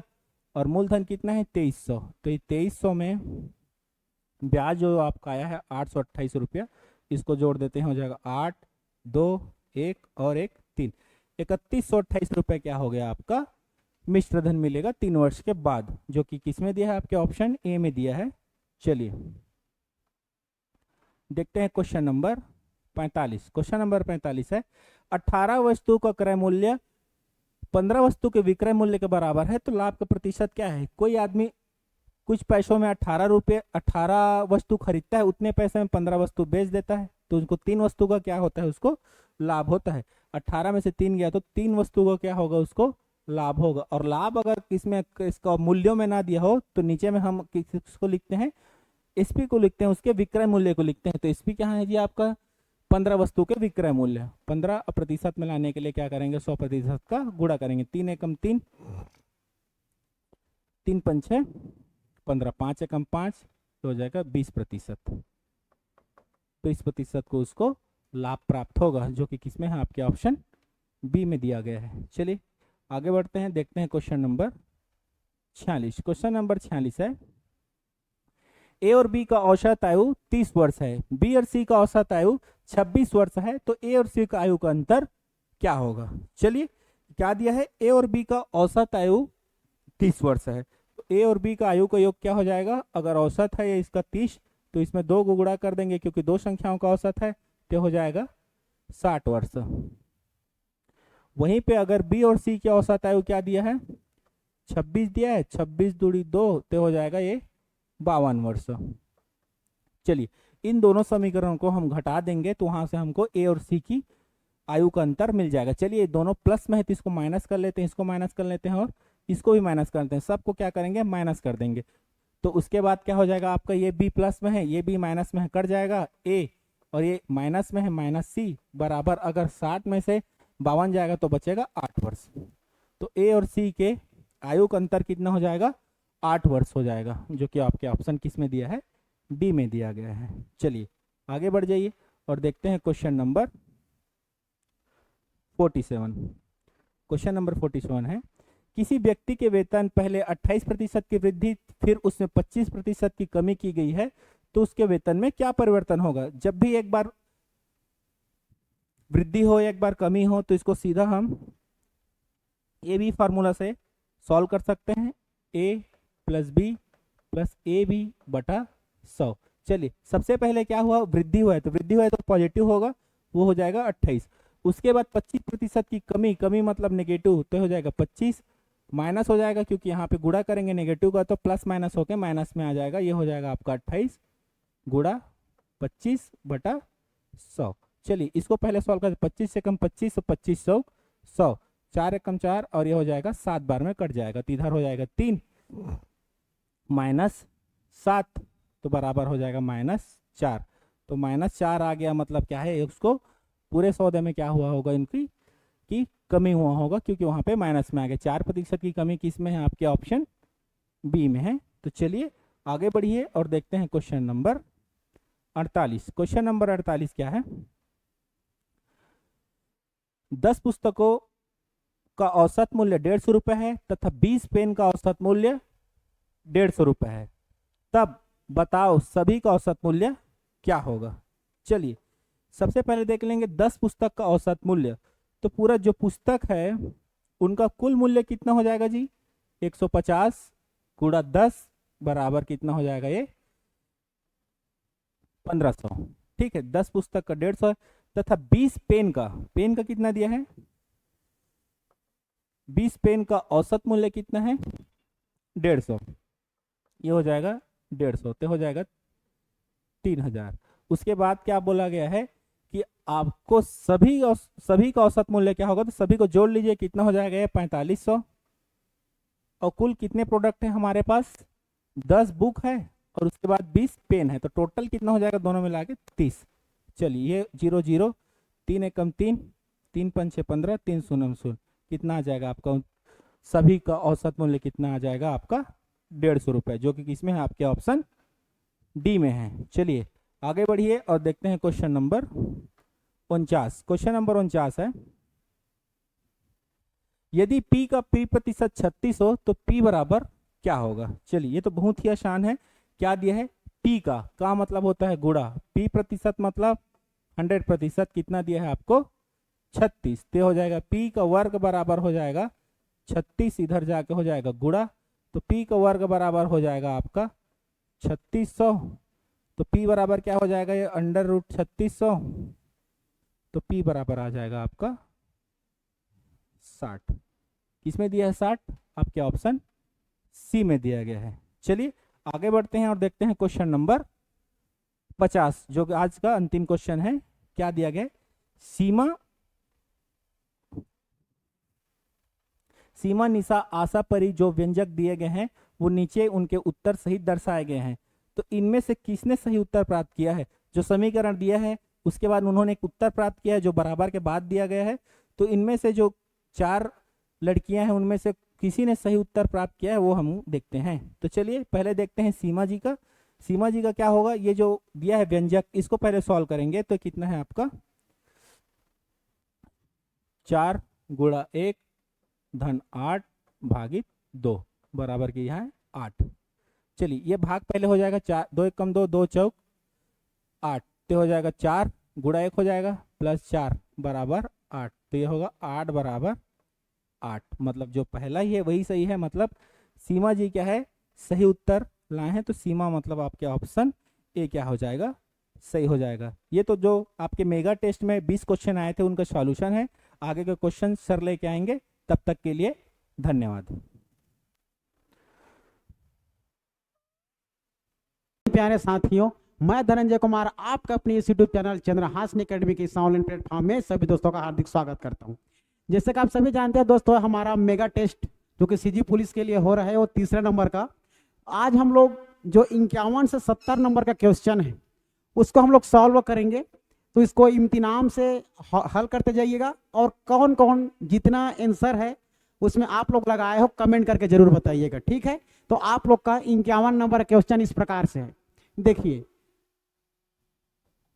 स्वराज मेरा जन्म सिद्ध अधिकार है और मैं इसे लेकर ही रहूंगा, किसने कहा था। आप लोग के पास 4 ऑप्शन है, विपिन चंद्र पाल, अरविंद घोष, बाल गंगाधर तिलक और सुभाष चंद्र बोस। तो दोस्तों यह कथन जो है हमारा स्वराज मेरा जन्म सिद्ध अधिकार है और मैं इसे लेकर रहूंगा, हमारे बाल गंगाधर तिलक जी ने कहा था, ठीक है। तो आप लोग का हमारा ये सही उत्तर हो जाएगा ऑप्शन सी, बाल गंगाधर तिलक, ठीक है। देखिए कौन कौन ने आप लोगों का जो है ऑप्शन सी लगाया था कमेंट करके जरूर बताइएगा। फिर हम लोग आगे बढ़ते हैं अगले क्वेश्चन की ओर। दूसरा नंबर का क्वेश्चन है, सॉरी 52 नंबर का क्वेश्चन है आप लोग का,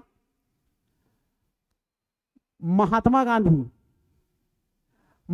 गांधी ने करो या मरो का नारा किस आंदोलन के समय दिया था। ठीक है दोस्तों, देखिए, दांडी यात्रा, भारत छोड़ो आंदोलन, होम रूल आंदोलन, असहयोग आंदोलन। तो याद रखना है दोस्तों, यह हमारा भारत छोड़ो आंदोलन के दौरान आप लोग का दिया गया था, ठीक है। तो ये हमारा आप लोग का ऑप्शन भी क्या हो जाएगा, भारत छोड़ो आंदोलन के दौरान आप लोग का देखा जाए तो महात्मा गांधी ने करो या मरो का नारा दिया था, जो कि ये हमारा महात्मा गांधी ने दिया था, ठीक है। अगला क्वेश्चन 53वां नंबर क्वेश्चन क्या बता रही है, देखिए चरक संहिता नामक पुस्तक किस विषय से संबंधित है। आप लोग के पास ऑप्शन है अर्थशास्त्र, राजनीति शास्त्र, चिकित्सा, धर्मशास्त्र। तो याद रखना है दोस्तों, ये आप लोग का हो जाएगा हमारा चरक संहिता, हमारा यह चिकित्सा से संबंधित होता है। तो याद रखना ऑप्शन सी आप लोग का क्या हो जाएगा, सही हो जाएगा। ठीक है, 53वें नंबर क्वेश्चन आप लोग का ऑप्शन सी। ठीक है, अगला क्वेश्चन की ओर आगे बढ़ते हैं। देखिए 54 नंबर का क्वेश्चन सुमेलित नहीं है। देखो दोस्तों, हमारा 54 नंबर का क्वेश्चन क्या बोल रहा है, सुमेलित नहीं है। हमारे पास आप लोग का 4 ऑप्शन है, जिसमें एक तरफ हमारा राज्य दिया गया है, दूसरे तरफ उसके झील के बारे में बताया गया है। तो झील और राज्य के बारे में हमें बताना है, कौन सा झील कहाँ उपस्थित नहीं है। तो याद रखना है हमारा लोकटक झील, लोकटक झील हमारा आप लोगों का यह मणिपुर में है, यह सही है।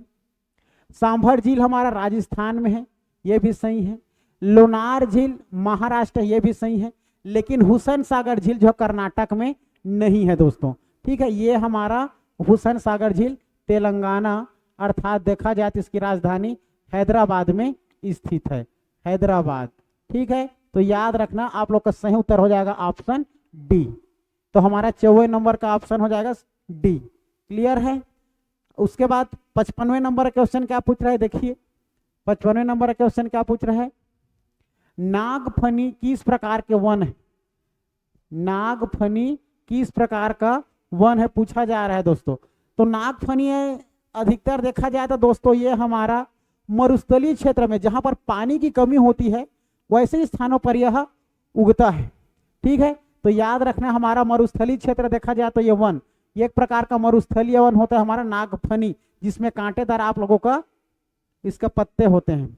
ठीक है, तो याद रखना ये हो जाएगा हमारा ऑप्शन डी, नागफनी। ठीक है, नागफनी याद रखना ऑप्शन डी, मरुस्थलीय वन। क्लियर है। उसके बाद हमारा 56वें नंबर का क्वेश्चन दिया है। देखिए 56वें नंबर क्वेश्चन क्या है, सुमेलित कीजिए। ठीक है, सुमेलित करना है। एक तरफ दिया है राष्ट्रपति और दूसरे तरफ दिया उसका कार्यकाल का वर्ष। तो याद रखना है दोस्तों, इसको मिलाना है। देखिए डॉक्टर जाकिर हुसैन, डॉक्टर जाकिर हुसैन का समय था 1967 से 1969 तक, ये बात क्लियर है। ठीक है, आर वेंकट रमन जी का समय 1987 से 1992 तक था, यह बात भी क्लियर है। जैल सिंह, ज्ञानी जैल सिंह का भी समय 1982 से 1987, यह भी सही था। एन संजीव रेड्डी 1970 से 1982 का समय कार्यकाल था इनका। तो ये भी आप लोग का देखा जाए तो हमारा सभी के सभी एक दूसरे से मिल रहा है। अर्थात हमारे इसमें ऑप्शन सी में देखते हैं, ए का 1, बी का 2, सी का 3 और डी का 4। आप लोग का ऑप्शन सी हमारा इसका क्या हो जाएगा, सही उत्तर हो जाएगा दोस्तों। ठीक है, ऑप्शन सी। क्लियर है। चलो आगे बढ़ते हैं अगले क्वेश्चन की ओर।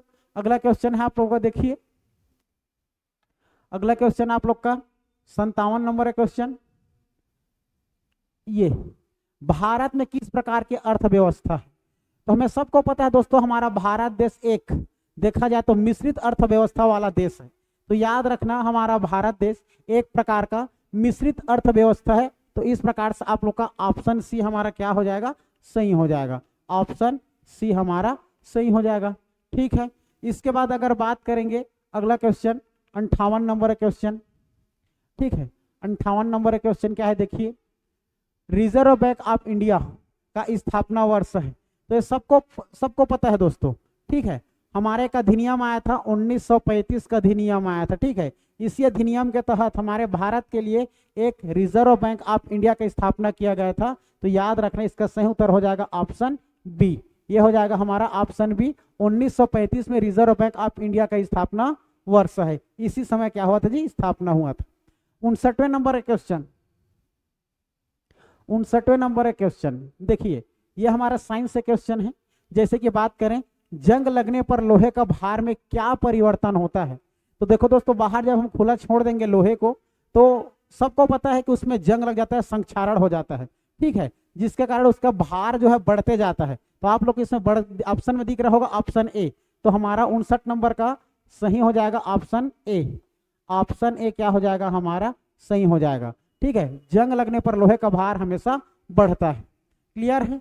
अगर बात करेंगे हम लोग 60 नंबर के क्वेश्चन की, ठीक है, 60 नंबर के क्वेश्चन क्या पूछ रहे हैं देखिए, तो तंत्रिका तंत्र की सबसे छोटी इकाई। तो देखो दोस्तों, तंत्रिका तंत्र हमारा देखा जाए तो हमारे शरीर का अंदर का पार्ट्स होता है ना। तो एक प्रकार से देखा जाए तो मस्तिष्क के अंदर हमारा एक न्यूरॉन होता है जिससे और छोटा, है ना। तो याद रखना तंत्रिका तंत्र की सबसे छोटी इकाई हमारा ऑप्शन बी न्यूरॉन याद रखना है आप लोगों को, ठीक है, न्यूरॉन। तो ऑप्शन बी हमारा क्या हो जाएगा, न्यूरॉन इसका सही उत्तर हो जाएगा 60 नंबर के क्वेश्चन। क्लियर है। चलो अब बात करते हैं हम लोग 61 नंबर के क्वेश्चन की ओर, आगे बढ़ते हैं 61 नंबर के क्वेश्चन की ओर। 61 नंबर के क्वेश्चन क्या पूछ रहा है देखिए, तो S-400 वायु रक्षा प्रणाली से संबंधित देश है। ये एक प्रकार का हमारा डिफेंस से संबंधित होता है दोस्तों यह सिस्टम। तो आप लोग इसका सही उत्तर हो जाएगा हमारा रूस। ठीक है दोस्तों, रूस हमारा एक ऐसा देश है जहां बहुत बड़ा शक्तिशाली देश है, जो कि हमारा क्षेत्रफल के आधार पर, जनसंख्या के आधार पर देखा जाए और क्षेत्रफल का आधार, तो जनसंख्या हमारा तो चीन है, लेकिन साथ में देखा जाए क्षेत्रफल का आधार पर विश्व का सबसे बड़ा देश है हमारा। ठीक है, उसी प्रकार से रक्षा प्रणाली से भी संबंधित है हमारा। डी याद रखना, ऑप्शन डी रूस इसका क्या हो जाएगा, सही उत्तर हो जाएगा रूस। ठीक है, ऑप्शन डी।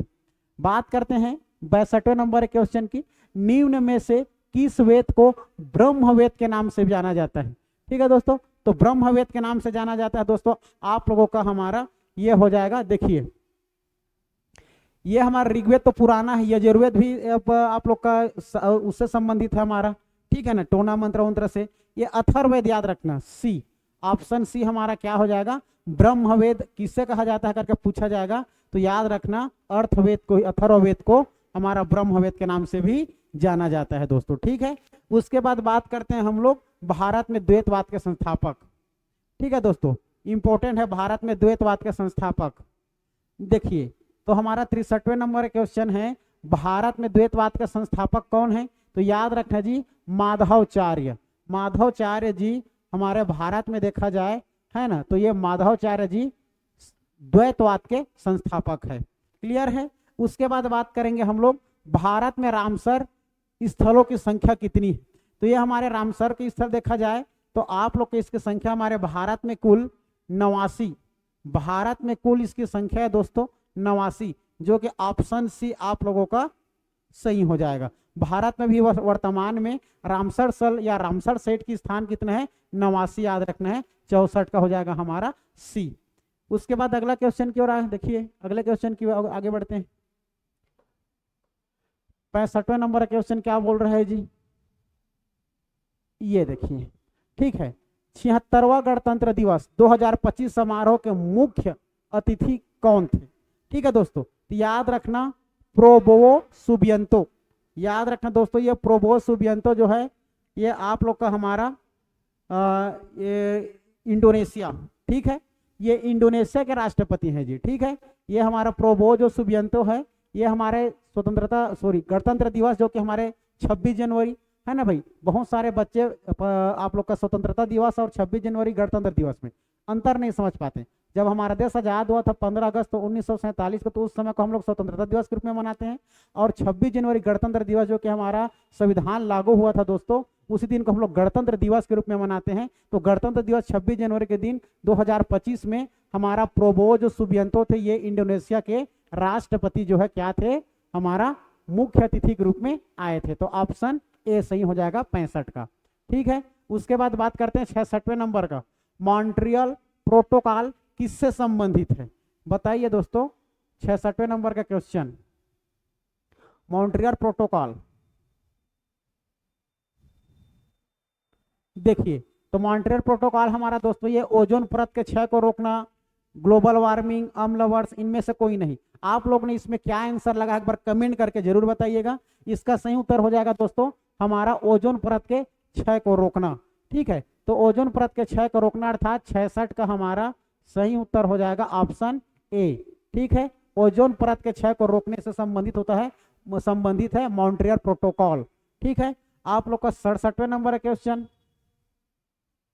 कौन जीवाश्म ईंधन नहीं है। देखिए दोस्तों, कोयला, डीजल, पेट्रोल, लकड़ी, इसमें आप लोग को ध्यान देना है ना भाई। तो हमारा कौन जीवाश्म ईंधन है ना। तो जीवांश ईंधन हमारा डायरेक्टली आंसर दिख रहा है ऑप्शन डी। आप लोग का सही उत्तर क्या हो जाएगा, लकड़ी। लकड़ी जो है दोस्तों हमारा यह क्या है, आप लोग का जीवांश में ईंधन नहीं है। क्लियर है। उसके बाद आते हैं हम लोग, अब हमारे जैसे पुलिस में पूछा जा सकता है 1 से 2 3 क्वेश्चन हमारा कंप्यूटर से पूछा जाएगा, उसी प्रकार उसी तर्ज पर हमारा जो अगला क्वेश्चन है 68 नंबर का, देखिए पेपर टेप रीडर है। तो पेपर टेप रीडर हमारा किस में आता है, आउटपुट इनपुट दोनों, इनमें से कोई नहीं। तो याद रखना दोस्तों, ये हमारा अगर देखा जाए ये टेप हमारा पेपर टेप रीडर ऐसा है जो कि हम लोग क्या करते हैं, टाइप भी करते हैं तो इनपुट के रूप में जाता है, और वो बाहर भी करता है तो आउटपुट के रूप में भी होता है। तो एक हमारा याद रखना बहुत इंपॉर्टेंट है, पेपर टेप रीडर हमारा एक प्रकार का ये आउटपुट डिवाइस भी है, इनपुट डिवाइस भी है, अर्थात ऑप्शन सी आप लोग का सही हो जाएगा, ए और बी दोनों। ठीक है। तो 68 नंबर क्वेश्चन का आप लोग का सही उत्तर हो जाएगा सी। क्लियर है। फिर बात करते हैं हम लोग 69 नंबर क्वेश्चन की ओर आगे बढ़ते हैं। 69 नंबर क्वेश्चन देखिए, मॉनिटर के डिस्प्ले के आकार को कैसे मापा जाता है। तो ये मॉनिटर देखिए, मान के चलो ये आप लोग का एक मॉनिटर है, ठीक है जी, ये एक प्रकार का मॉनिटर है। तो मॉनिटर को हमेशा हम लोग ऐसे करके मापते हैं, तो आप लोग इसको क्या बोलोगे, डायगोनली बोल सकते हो, जिसको हम लोग तिरछा कहते हैं। ठीक है। तो याद रखना ये आप लोग का 69 नंबर का हमारा क्या हो जाएगा, ऑप्शन बी हमारा सही हो जाएगा। क्लियर है। अब बात करते हैं एमएस एक्सेल अर्थात 70वें नंबर क्वेश्चन। एमएस एक्सेल में पंक्तियों को कैसे गिना जाता है। ठीक है दोस्तों, पंक्तियों को तो याद रखना इसमें नंबरिंग करके गिना जाता है। तो इसमें आप लोग का नंबर उससे किससे संबंधित है, न्यूमेरिकली। तो आप लोग का 70 का बी हमारा क्या हो जाएगा, सही हो जाएगा, 70 का बी।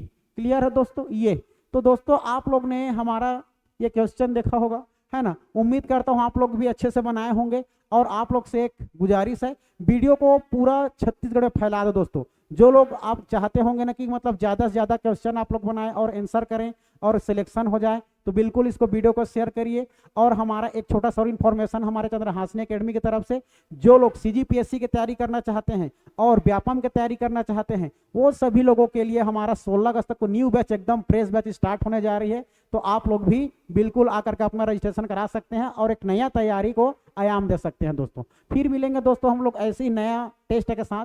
तब तक के लिए जय हिंद, जय भारत, जय छत्तीसगढ़। जय हिंद प्यारे साथियों। तो आज हम लोग देख रहे हैं कि पुलिस आरक्षक का मेगा टेस्ट 3 के जो भी प्रश्न थे उसके संपूर्ण हल देख रहे हैं। तो चलिए रीजनिंग के क्वेश्चन देखना चालू करते हैं।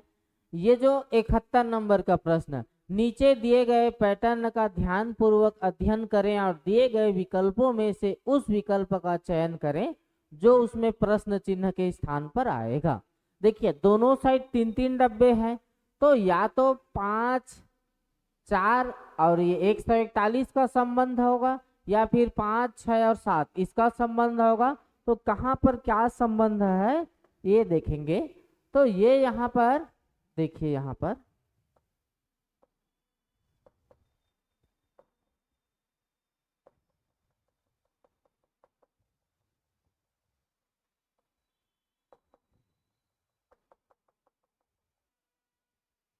चलिए जय हिंद प्यारे साथियों। तो आज मेगा टेस्ट जो 3 हुआ है उसके प्रश्नों के हल देखते हैं।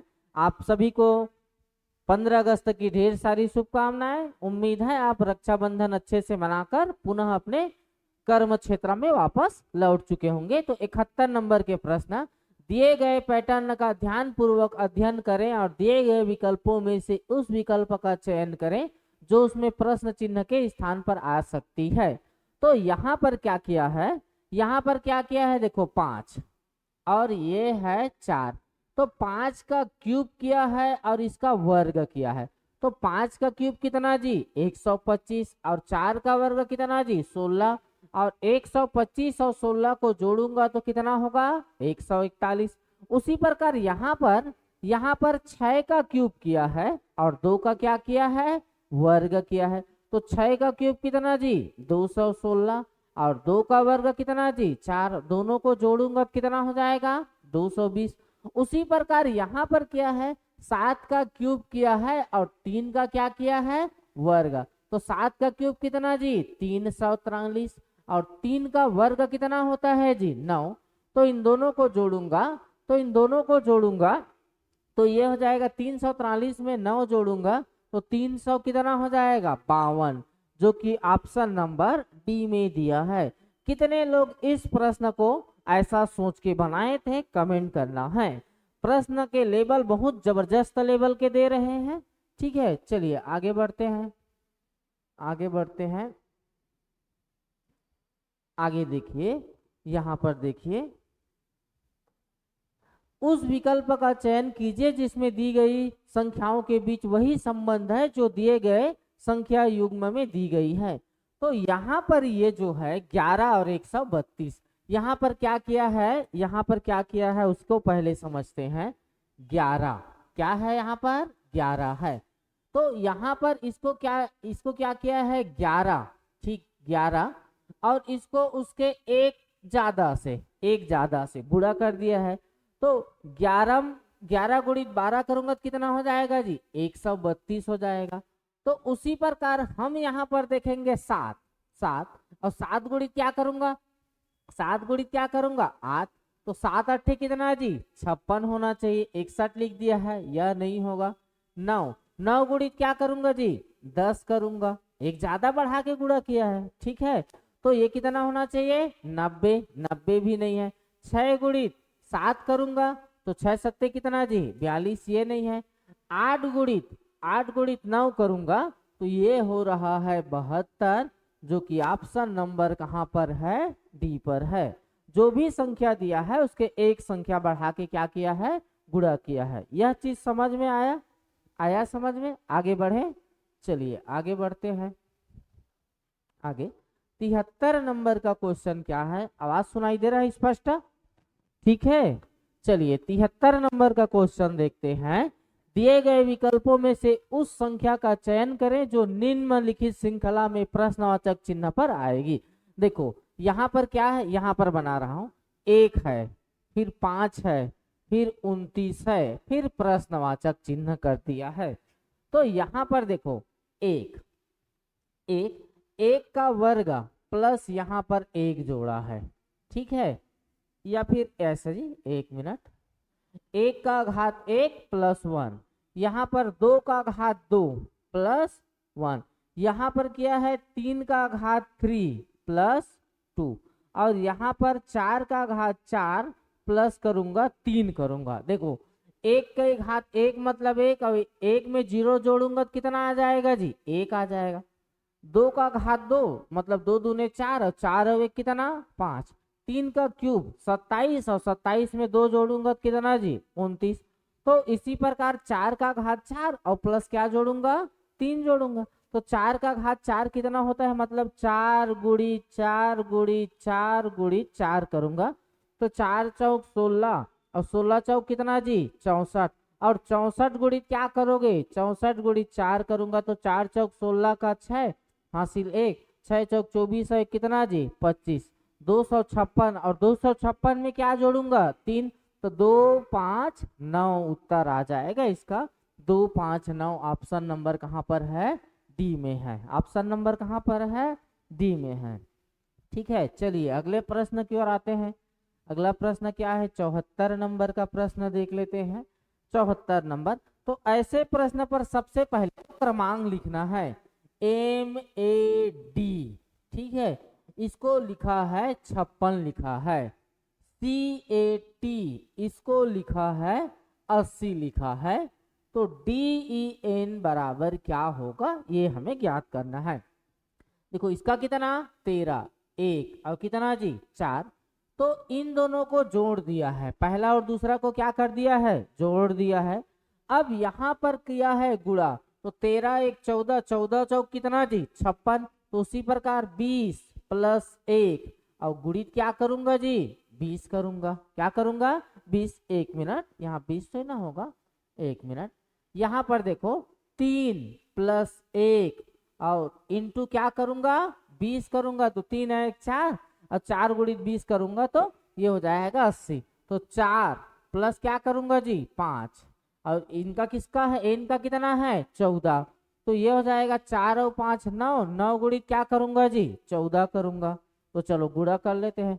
9 चौक 36 का कितना जी 6 3 9 एक अब 9 और 9 और 3 कितना होता है 12 126। इसका राइट उत्तर क्या आ जाएगा 126 राइट उत्तर है। चलिए अगले प्रश्न की ओर आते हैं। 75 नंबर का प्रश्न क्या है। 75 नंबर का हमारा प्रश्न ये रहा, देखिए निम्न में से किन दो चिन्हों को आपस में बदलने पर समीकरण संतुलित होगा।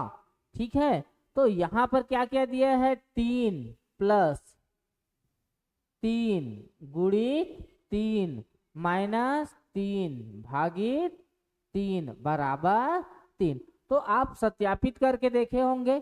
तो देखिए यहां पर मैं सत्यापित कर रहा हूं, ये जो बी ऑप्शन है उसको, जहां प्लस है वहां पर गुणा कर रहा हूं, जहां गुणा है वहां पर क्या करूंगा प्लस। तो यहां पर हो जाएगा भाग हो जाएगा, ये तो गुणा वाला वही रहेगा। ठीक है, 3 माइनस वाला वही रहेगा, यहाँ पर 3 ये रहा। इस प्रकार से कर दिए। अब सबसे पहले भाग को हल करूंगा तो 1 गुणित 3 माइनस 3 प्लस 3 बराबर कितना जी 3। अब इसको गुणा करूंगा तो कितना हो जाएगा 3 माइनस 3 प्लस 3 बराबर 3। 3 और 3 कितना जी 6, 6 में 3 घटाऊंगा तो कितना आ जाएगा 3 आ जाएगा। तो ये जो किस ऑप्शन से सत्यापित किए हैं ऑप्शन बी इसका राइट उत्तर होगा। चलिए आगे बढ़ते हैं। आगे 76 नंबर का प्रश्न क्या है। 76 नंबर का, यदि ये 67 को ये लिखा है 1764, ठीक है, 93 को ये लिखा है 93 को 729, तो 74 इसका बराबर क्या आएगा। तो ये क्या किया है, देखो पहला इन दोनों को बता रहा हूं। 6 गुणित 7 तो कितना हो जाएगा जी 42। अब 42 का क्यूब होता है 1764। यहाँ पर करूंगा 9 गुणित 3 तो ये हो जाएगा 27 और 27 का क्यूब होता है 700, ये 27 का वर्ग होता है 729। अब यहाँ पर 7 गुणित 4 तो 7 चौक कितना जी 28 और 28 का स्क्वायर कितना होता है, तो 28 का स्क्वायर होता है 784। इसका राइट उत्तर हो जाएगा, जो कि ऑप्शन नंबर बी में है। ऑप्शन नंबर कहां पर है बी में है। ठीक है, आगे बढ़े। चलिए आगे बढ़ते हैं। आगे ये हमारा 77 नंबर का प्रश्न क्या कह रहा है। 77 निम्नलिखित श्रृंखला के लिए लुप्त पद ज्ञात कीजिए। तो देखिए यहीं पर बता रहा हूं, यहाँ पर क्या हो रहा है, 1 का क्रमांक कितना होता है, 1 का क्रमांक कितना होता है, तो इसका होता है 1, कितना होता है 1। 1 मिनट कलर चेंज कर लेता हूं पहले। 1 और इसका जी 2, तो 1 गुणित 2 करूंगा तो 2 हो जाएगा। यहाँ पर 3 और यहाँ पर कितना है जी 4 दिया, कितना जी 12 लिख दिया है। ई का कितना होता है 5, एफ का कितना होता है 6 पंचे कितना जी 30, 6 पंचे कितना 30। अब देखो यहाँ पर ये जो देखोगे ए, उसके बाद सी, उसके बाद ई, 1 है 3 है 5 है, तो यहाँ पर 7 आ जाएगा। क्या आ जाएगा 7 आ जाएगा। जी सभी में है, जी क्या है जी सभी में है।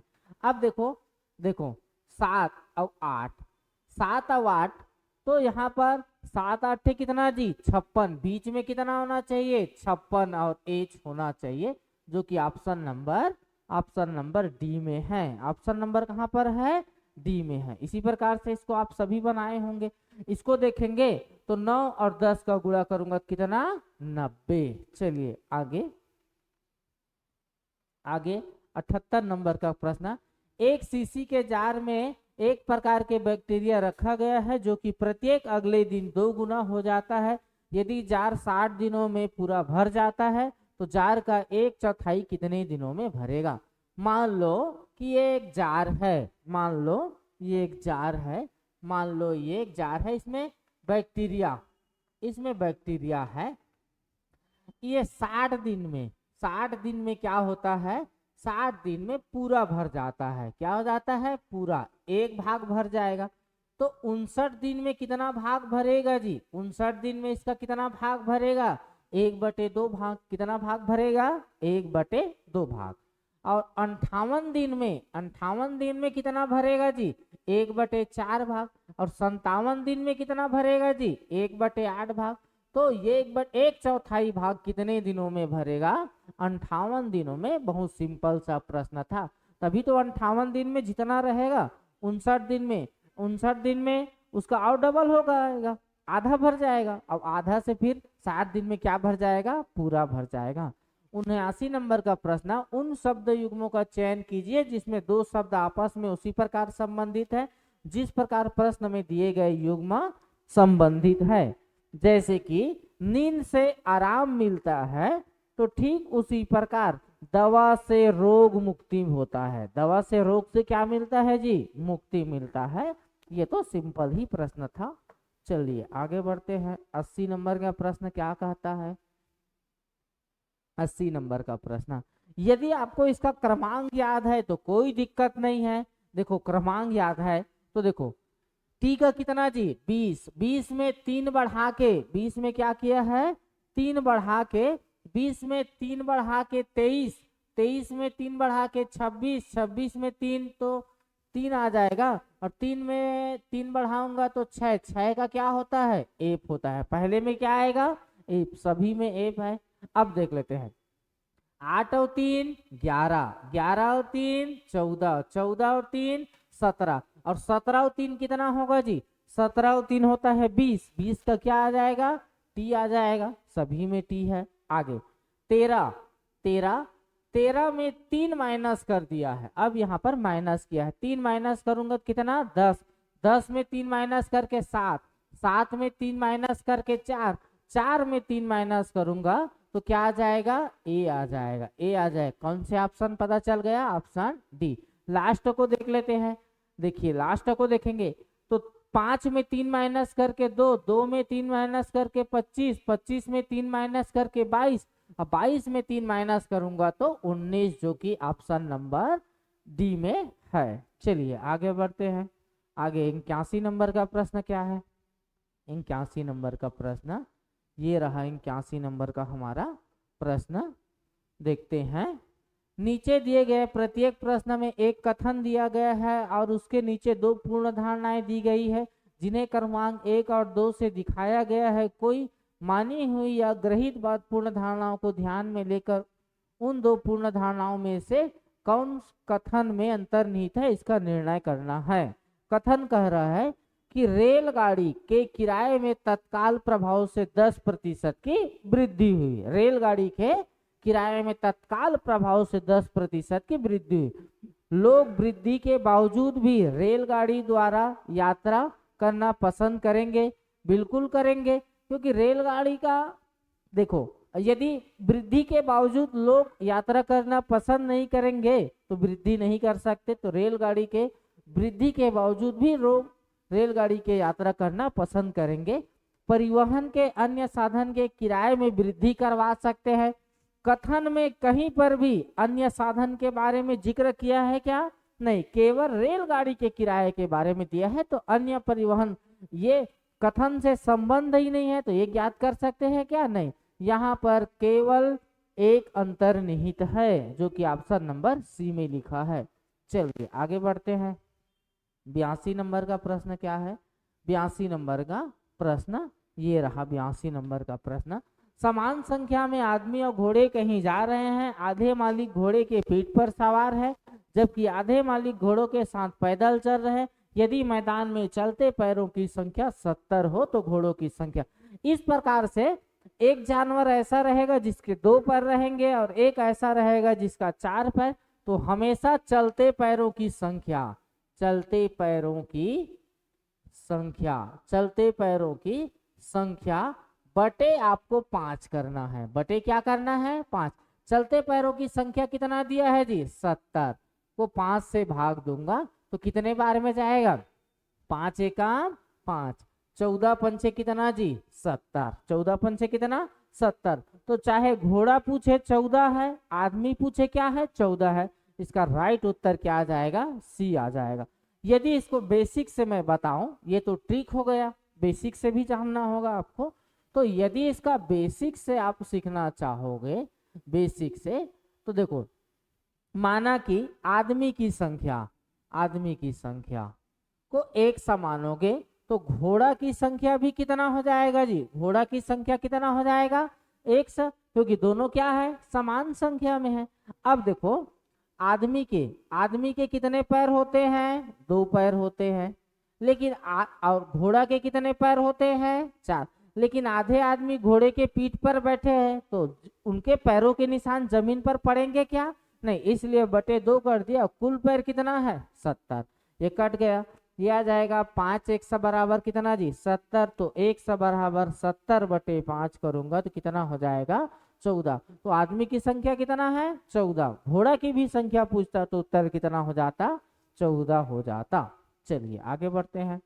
अगला क्वेश्चन 83 नंबर का क्वेश्चन क्या है?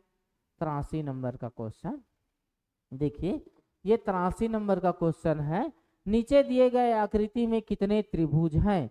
तो जब भी ऐसे त्रिभुज होता है, क्लास में बताया था, यूट्यूब में वीडियो भी डाल दिया हूं, जैसे ऐसे त्रिभुज में एक लंबवत रेखा खींची जाए तो यहाँ पर एक ये त्रिभुज हो गया और एक ये त्रिभुज, तो दोनों को जोड़ देंगे तो कितना हो जाएगा जी? 3, क्योंकि एक ये छोटा वाला, एक ये छोटा वाला, ये क्या? बड़ा वाला। तो ऐसे यहाँ पर कितने हैं? तो देखो ये ऐसा यहाँ पर खींचा है, यहाँ पर 3, ठीक है, यहाँ पर खींचा है, यहाँ पर 3, यहाँ पर ऐसे खींचा है, यहाँ पर 3, और यहाँ पर ऐसे खींचा है, यहाँ पर कितने? 3। तो 3 3 3 12 हो गए। कितने हो गए? 12। एक यहाँ से, चलो कलर चेंज कर देता हूँ, यहाँ पर कलर चेंज करने से और अच्छे से आपको दिख सकता है। यहाँ पर एक ठो बन रहा है, 12 एक कितना हो गया जी? 13। 12 एक कितना हो गया? 13 हो गया, ठीक है। और देख लेते हैं, 13 हुआ। और यहाँ पर एक ठो ऐसे बन रहा है, कितना हो गया? 14 हो गया। कितना हो गया? 14। और एक और कहाँ पर बन रहा है? एक यहाँ पर ऐसे बन रहा है, एक ऐसे और बन रहा है, 15। तो यहाँ पर कितने त्रिभुज हैं? कुल कितने हैं? 15। ऑप्शन नंबर कहाँ पर दिया गया है? डी में दिया गया है। चलिए अगला 84 नंबर का प्रश्न क्या कहता है? 84 नंबर का प्रश्न ये रहा हमारा। 84 नंबर का प्रश्न देखते हैं। नीचे दिए गए प्रत्येक प्रश्न में एक कथन दिया गया है और उसके नीचे 2 पूर्ण धारणाएं दी गई है, जिन्हें क्रमांक 1 और 2 से दिखाया गया है। कोई मानी हुई या ग्रहित बात पूर्ण धारणाओं को ध्यान में लेकर उन 2 पूर्ण धारणाओं में से कौन से कथन अंतर्निहित है, इसका निर्णय करना है। वैधानिक चेतावनी, सिगरेट पीना स्वास्थ्य के लिए हानिकारक है। ठीक। पूर्व धारणा, सिगरेट नहीं पीने से स्वास्थ्य में वृद्धि होती है। सिगरेट पीने से स्वास्थ्य में वृद्धि होती है कि नहीं होती है, इसका कहीं पर जिक्र है क्या? नहीं। तो पहला तो क्या हो गया? गलत हो गया। सिगरेट पीने से स्वास्थ्य में वृद्धि होती है, ठीक है, ऐसा तो कहीं पर भी नहीं कहा गया है। देखिए वास्तव में इस चेतावनी की कोई जरूरत नहीं है। नहीं है। ये सकारात्मक है तो ये नकारात्मक हो भी नहीं सकता, ये भी क्या है? गलत। चेतावनी तभी दिया जाता है जब जरूरत हो। तो यहाँ पर दोनों क्या हैं? गलत हैं। तो ना तो एक और ना ही अंतर्निहित 2। ऑप्शन नंबर डी इसका राइट उत्तर हो जाएगा। चलिए आगे अगले प्रश्न में बढ़ते हैं। 85 नंबर का प्रश्न क्या है? देखिए 85 नंबर का प्रश्न, एक बंदर 12 मीटर चिकने खंभे पर चढ़ता है। वह पहले मिनट में 2 मीटर चढ़ता है और अगले 1 मिनट में 1 मीटर फिसल जाता है और आगे भी इसी प्रकार का क्रम जारी रहे तो वह कितने मिनट में खंभे के शीर्ष पर पहुंच जाएगा? देखो इसको ध्यान से समझो। देखो ये एक कोई मान लेता हूं मैं खंभा है, इसकी ऊंचाई कितना दिया है? 12 मीटर। कितना मीटर दिया है जी? 12 मीटर। वो जो बंदर है 1 मिनट में बंदर कितना चढ़ता है? 2 मीटर चढ़ता है। कितना मीटर चढ़ता है? 2 मीटर। और 1 मिनट में वो बंदर, अगले 1 मिनट में वो बंदर 1 मीटर क्या हो जाता है? 1 मीटर फिसल जाता। तो 1 मिनट चढ़ने में और 1 मिनट फिसलने में कुल उस बंदर को लगे कुल 2 मिनट में वो बंदर कितना दूर गया है? 1 मीटर गया है। कितना दूर गया है जी? 1 मीटर। तो पहले मिनट में जो चढ़ता है कुल 12 है, उसमें पहले मिनट में चढ़ता है उसको हटा देंगे तो पहले बंदर को 10 मीटर तक चढ़ाना है, क्योंकि 10 मीटर तक बंदर चढ़ गया तो अगले मिनट में 10 और 2 12 शीर्ष पर पहुंच जाएगा तो फिसलेगा क्या? नहीं। इसलिए पहले मिनट में जो चढ़ता है उसको क्या कर देना है? घटा देना है। अब आपको 10 मिनट, तो 2 मिनट में 1 मीटर चढ़ता है तो 10 मीटर चढ़ने के लिए कितना समय चाहिए? तो इस 10 को ये 1 से भाग दे दो, या 1 को किससे गुणा करें कि 10 के बराबर हो। 10 से ना तो कम होना चाहिए और ना ही 12 से ज्यादा। तो गुणा किसके साथ करूंगा जी? 10 के साथ। तो इधर हो जाएगा 10 मीटर और इधर 10 का इधर गुणा करूंगा तो कितना हो जाएगा? 20 मिनट में बंदर कितना दूर गया है? 10 मीटर। अगले 1 मिनट में वो बंदर जाएगा कितना जी? 2 मीटर जाएगा। कितना मीटर जाएगा? 2। अब ये 10 और 2 12 मीटर शीर्ष पे पहुंच गया तो फिसलेगा क्या? नहीं। इधर 20 और 1 कितना? 21 मिनट। कितना? 21। तो यही पूछा था कितना समय लगेगा? 21 मिनट लगेगा, जो कि ऑप्शन नंबर बी में दिया है। ऑप्शन नंबर बी में दिया है। ठीक है, आगे बढ़े। चलिए आगे बढ़ते हैं। अगला 86 नंबर का प्रश्न क्या है? 86 नंबर का यह संख्या के आधार पर है। किसके आधार पर है? संख्या के आधार पर। जो संख्या है वही दे सकता है। संख्या में कुछ जोड़ सकता है, माइनस कर सकता है, गुणा कर सकता है, भाग कर सकता है। तो देखो ऊटी ये कितने अक्षर का है जी? 4, तो 4 दिया है। शिमला कितने अक्षर का है? 6, तो 6 लिख दिया गया है। दार्जिलिंग है 10 अक्षर का तो 10। रायपुर कितने अक्षर का है? तो 1 2 3 4 5 6। इसका राइट उत्तर क्या आ जाएगा? 6। कितने लोग ऐसे सोच के बनाए थे? कमेंट करके बताना है। चलिए आगे बढ़ते हैं। अगला क्वेश्चन क्या है हमारा? अगला क्वेश्चन देख लेते हैं।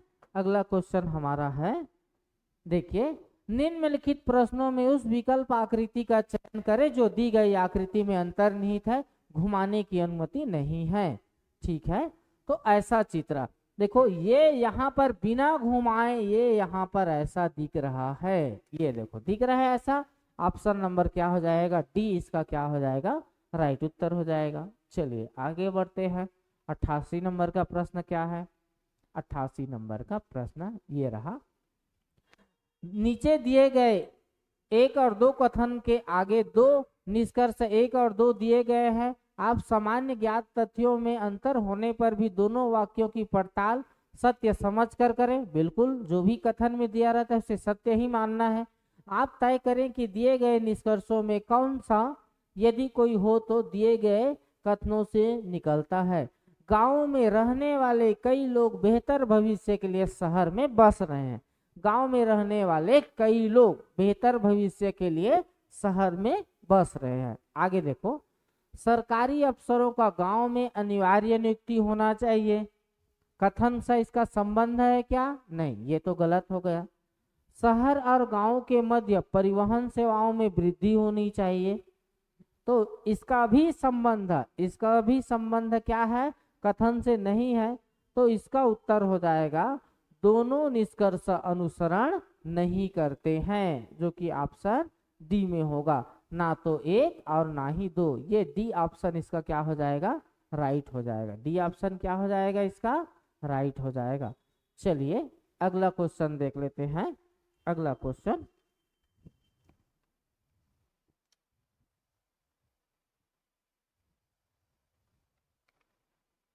ठीक है, इस प्रश्न में सहमत हो? इसका राइट उत्तर क्या आ जाएगा? डी, क्योंकि कथन से कोई संबंध नहीं है। चलिए अगला क्वेश्चन देख लेते हैं। 89 क्या बोल रहा है? देखिए, आप ईमेल में अपना संदेश ठीक से साझा नहीं कर पा रहे हैं। आपको निम्न में से कौन सा कौशल सुधारना? ईमेल में आप अपना संदेश ठीक से साझा नहीं कर पा रहे हैं, तो कौन से कौशल को सुधारना होगा? बोलना, पढ़ना, लेखन, ए और बी दोनों। तो ईमेल में भेजने के लिए आपको पास कौन सी कला होनी चाहिए? लिखने की कला होनी चाहिए। तो लेखन कला को आपको सुधारनी होगी। कौन से कला को? लेखन कला को। चलिए आगे देख लेते हैं। आगे 90 नंबर का प्रश्न। इस प्रश्न में दिए गए विकल्पों में से एक विषम पद ज्ञात कीजिए। तो यहाँ पर देखो, मध्य प्रदेश, दिल्ली, राजस्थान, छत्तीसगढ़ क्या विषम है? तो दिल्ली विषम है, क्योंकि बाकी सभी ऑप्शन एक राज्य है और दिल्ली क्या है? केंद्र शासित प्रदेश है। तो राइट उत्तर यहाँ पर आ जाएगा, दिल्ली हमारा राइट उत्तर आ जाएगा। 91 नंबर का प्रश्न क्या कहता है? 91 नंबर का प्रश्न देख लेते हैं। देखिए 91 नंबर, यदि आग को पानी कहा जाए, पानी को हवा, हवा को भोजन, भोजन को भूख, भूख को प्यास, प्यास को तपिश और तपिश को ठंडक, तो प्यासे को किस चीज की जरूरत होती है? प्यासे को किस चीज की जरूरत होती है? ये एक्स्ट्रा लिखा गया है, ठीक है। तो प्यासे को सामान्यतः किसकी जरूरत होती है जी? प्यासे को किसकी जरूरत होती है? पानी की। किसकी जरूरत होती है? पानी की। किसकी जरूरत होती है? पानी की। प्यासे पानी, पानी को क्या कहा गया है? हवा कहा गया है। तो इसका राइट उत्तर क्या आ जाएगा? सी ऑप्शन, हवा आ जाएगा। आगे बढ़े, चलिए आगे बढ़ते हैं। आगे बढ़ते हैं। आगे ये देखिए, यहाँ पर देखिए, नीचे दिए गए शब्दों को अंग्रेजी शब्दकोश के अनुसार व्यवस्थित करने के पश्चात कौन सा शब्द चौथे स्थान पर आएगा? चलिए शब्द करते हैं। यहाँ तक प्रश्न है। देखिए, सभी में ए है, किसको पहला माने नहीं पता। सभी में जी है, किसको पहला माने नहीं। सभी में ई है, किसको पहला दूसरा माने नहीं पता। अब देखो, हमारे पर एन, एन और आई और एन है, तो पहले क्या आएगा जी? आई आएगा, आई आएगा। अब आई के बाद एस है और एम और टी में पहले क्या आएगा? एम। तो ये हो गया पहला, हो गया ये हमारा दूसरा हो गया, ठीक है। अब देख लेते हैं एन वाले को, देख लेते हैं। तीनों में क्या है जी? एन है। एन के बाद यहाँ डी है, यहाँ टी है, यहाँ सी है, क्या आ जाएगा? तो ये सी आ जाएगा, ये तीसरा हो जाएगा। और डी और टी में क्या आ जाएगा? चौथा, ये आ जाएगा। और ये क्या आ जाएगा? पांचवा। तो चौथे स्थान पर कौन सा शब्द आएगा? तो चौथे स्थान पर क्या आया है जी? ये जो पहले में लिखा है एजेंडा, क्या आ जाएगा? एजेंडा, ये आ जाएगा। किस ऑप्शन में है ये? ऑप्शन नंबर ए ही इसका राइट उत्तर होगा। इस प्रकार से इसको अल्फाबेट में जमा लेना है। चलिए आगे बढ़ते हैं। 93 नंबर का क्वेश्चन हमारा क्या है? प्रभावी संचार खाली स्थान की आवश्यकता है, सरल संचार की आवश्यकता है, स्पष्ट संचार की आवश्यकता है, पूर्ण संचार की आवश्यकता है और उपरोक्त तो सभी। तो इसका प्रभावी संचार के लिए सरल भी होना चाहिए, स्पष्ट भी होना चाहिए और क्या होना चाहिए? पूर्ण भी होना चाहिए। डी इसका राइट उत्तर है। चलिए आगे बढ़ते हैं। 94 नंबर का प्रश्न क्या है? 94 नंबर का हमारा ये रहा प्रश्न, देख लेते हैं। नीचे दिए गए प्रत्येक प्रश्न में एक कथन दिया गया है और उसके नीचे दो पूर्ण धारणाएं दी गई है, जिन्हें क्रमांक 1 और 2 में दिखाया गया है। कोई मानी हुई या ग्रहित बात पूर्ण धारणाओं को ध्यान में लेकर उन दो पूर्ण धारणाओं में से कौन से कथन में अंतर्निहित है, इसका निर्णय करना है।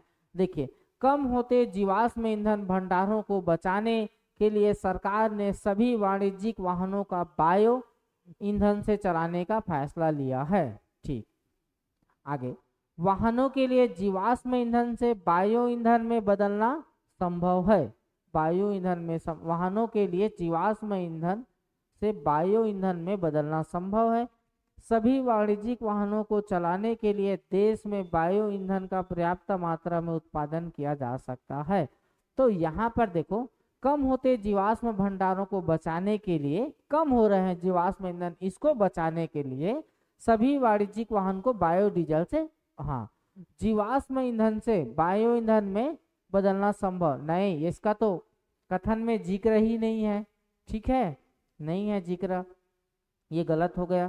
सभी वाणिज्यिक वाहनों को चलाने के लिए देश में बायो ईंधन का पर्याप्त मात्रा में उत्पादन किया जा सकता है, नहीं, ये भी सभी को, ये भी क्या है? गलत है। तो दोनों यहाँ पर गलत है, मतलब कि यहाँ पर आ जाएगा, यहाँ पर ना तो 1 और ना ही 2, ये राइट उत्तर हो जाएगा। अगला 95 नंबर का प्रश्न देखिए, 95 नंबर का प्रश्न क्या कहता है, निम्न में से विषम क्या है, महानदी, गोदावरी, क्षिप्रा, नर्मदा। तो यहाँ पर नर्मदा नदी विषम है, क्योंकि नर्मदा नदी अरब सागर में गिरती है। कहाँ गिरती है जी, अरब सागर में। और ये तीनों कहाँ जी, इन तीनों का विसर्जन होता है, कहाँ होता है, बंगाल की खाड़ी में। बंगाल की कहाँ, खाड़ी में। तो विषम क्या हो जाएगी, नर्मदा नदी। आगे देख लेते हैं अगला क्वेश्चन। अगला क्वेश्चन हमारा है ये जो, यदि वाई के पुत्र का भाई, देखो यदि वाई मान लेते हैं यहाँ पर वाई है, वाई के पुत्र, वाई के पुत्र, वाई का कोई पुत्र है तो प्लस हो जाएगा। यदि वाई के पुत्र के यहाँ पर और कोई पुत्र है, पुत्र के पुत्र का भाई एक्स है, इसका भाई कौन है, एक्स है। एक्स क्या है, भाई है जी। तो एक्स का वाई से का मतलब क्या पढ़ना है, का। देखो तो वाई का ये एक्स क्या लगेगा, तो पुत्र के पुत्र को क्या बोलते हैं, पुत्र के पुत्र को क्या बोलते हैं जी, बताइए, पोता बोलते हैं। क्या बोलते हैं, पोता। अब पोता का भाई भी ये क्या हो जाएगा, पोता हो जाएगा, पौत्र हो जाएगा। यहाँ पर क्या आ जाएगा, पौत्र। ऑप्शन नंबर डी में दिया है वो राइट उत्तर हो जाएगा। चलिए अगला प्रश्न देखते हैं। 97 नंबर का प्रश्न क्या है, 97 नंबर का प्रश्न देखिए, इस प्रकार से प्रश्न पेपर में समझ में आ गए तो तुरंत बनते हैं, नहीं तो दिक्कत पैदा कर देते हैं। ये जो 7, 9 और 8 इनका संबंध होगा, या 9, 7 और 48 का संबंध होगा। तो यहाँ पर क्या है, एक एक कम कर दिया है। देखिए ये 8 है, ये 9 है, तो 8 यहाँ पर एक एक कम करके गुणा कर दिया है। यहाँ पर देखो जी, यहाँ पर देखेंगे 8 और ये है 7 है, तो एक कम करूंगा कितना जी, 6। 8 6 का कितना, 48। यहाँ पर 12 है तो 12 में एक कम करूंगा 11, और ये 5 है, 5 में एक कम करूंगा 4, कितना जी, 44। तो ये 8 है, 8 में एक कम करूंगा 7। अब ये 13 है, 13 में एक कम करूंगा 12। अब 12 सते कितना, 84। ऑप्शन नंबर ए में ही दिया है, जो भी लिखा है उसमें एक एक कम करके क्या कर दिया है, गुणा कर दिया है। चलिए आगे 98 नंबर का प्रश्न क्या है, 98 नंबर का ये रहा प्रश्न। देखिए 98 नंबर के प्रश्न तो इस प्रकार से बहुत सारे अभ्यास करवाए थे क्लास में। एक निश्चित कूट भाषा में 284 का अर्थ गॉड इज ग्रेट, 382 का अर्थ देयर इज गॉड, और 53 का अर्थ लुक देयर है। तो निम्न में से किसका अर्थ ग्रेट है, ग्रेट। देखिए ग्रेट पहले समीकरण में लिखा है क्या, हाँ, तो अंग वाला दिया है तो अंग को गोला घेर लिए। दूसरे में है क्या, नहीं। तीसरे में है क्या, नहीं। तो वो जो उत्तर है 2, 8 और 4 इन्हीं में से कोई होगा। अब देख लेते हैं, 2 तो नहीं होगा, क्योंकि 2 इधर अंक वाले में 2 में लिखा है, जबकि ग्रेट 1 में ही लिखा है, तो 2 नहीं होगा। और क्या नहीं होगा देख लेते हैं, और क्या नहीं होगा, 2 तो नहीं होगा, 8 भी नहीं होगा, क्या जी, 8 भी नहीं होगा। बचा क्या, 4। तो राइट उत्तर इसका हो जाएगा 4, ऑप्शन नंबर डी में दिया है। चलिए 99 नंबर को देख लेते हैं। 99 नंबर का प्रश्न क्या है, 99 नंबर का ये रहा हमारा प्रश्न। रिया अपने ग्राहकों से यह समझाने के लिए बात कर रही है कि अपने व्यवसाय को कैसे बेहतर बनाया जाए, यह किस प्रकार का संचार है। बात कर रहे हैं तो सीधा सीधा यह मौखिक संवाद है। कैसा संवाद है, मौखिक संवाद है, मौखिक संचार है। अगला क्वेश्चन, ये जो 100 नंबर का क्वेश्चन, विषम संख्या को चुनिए। दिए गए में क्या विषम है, 217, 126, 289 और 154। तो यहाँ पर विषम ये है, देखो पहला में क्या दिखा, पहला में क्या लिखा है, तो देखो ध्यान से 217। तो देखो पहले के 2 अक्षर ये तीसरे अक्षर से विभाजित होगा कि नहीं होगा जी, होगा। 21 को मैं 7 से विभाजित करूंगा तो होगा कि नहीं होगा जी, हो जा रहा है। उसी प्रकार 216, इसको प्रथम 2 अक्षर को तीसरे संख्या से विभाजित करूंगा तो 12 को 6 से भाग दूंगा तो चला जाएगा, ये भी हो रहा है। ये 18 को 9 से भाग दूंगा, ये भी चला जा रहा है। और 25 को 4 से भाग दूंगा तो जा रहा है क्या जी? नहीं जा रहा है, तो ये यहाँ पर विषम है। इस प्रकार से आपके 100 प्रश्न पूरे हो गए। यदि वीडियो अच्छा लगेगा तो लाइक शेयर कमेंट जरूर करना है। जय हिंद, जय भारत, जय छत्तीसगढ़। और एक महत्वपूर्ण सूचना, हमारा ये टेस्ट सीरीज आप जान रहे हो कि छत्तीसगढ़ में सबसे अलग किस प्रकार से था, तो ठीक आप एक और नया test series CGPSC pre test के लिए नया टेस्ट सीरीज चालू होने वाला है, तो अधिक से अधिक तक लोगों तक शेयर करना है। आज के लिए इतना ही। जय हिंद, जय भारत। 15 अगस्त की आप सभी को ढेर सारी शुभकामनाएं। एक बार प्रेम से बोलिए भारत माता की जय। जय हिंद।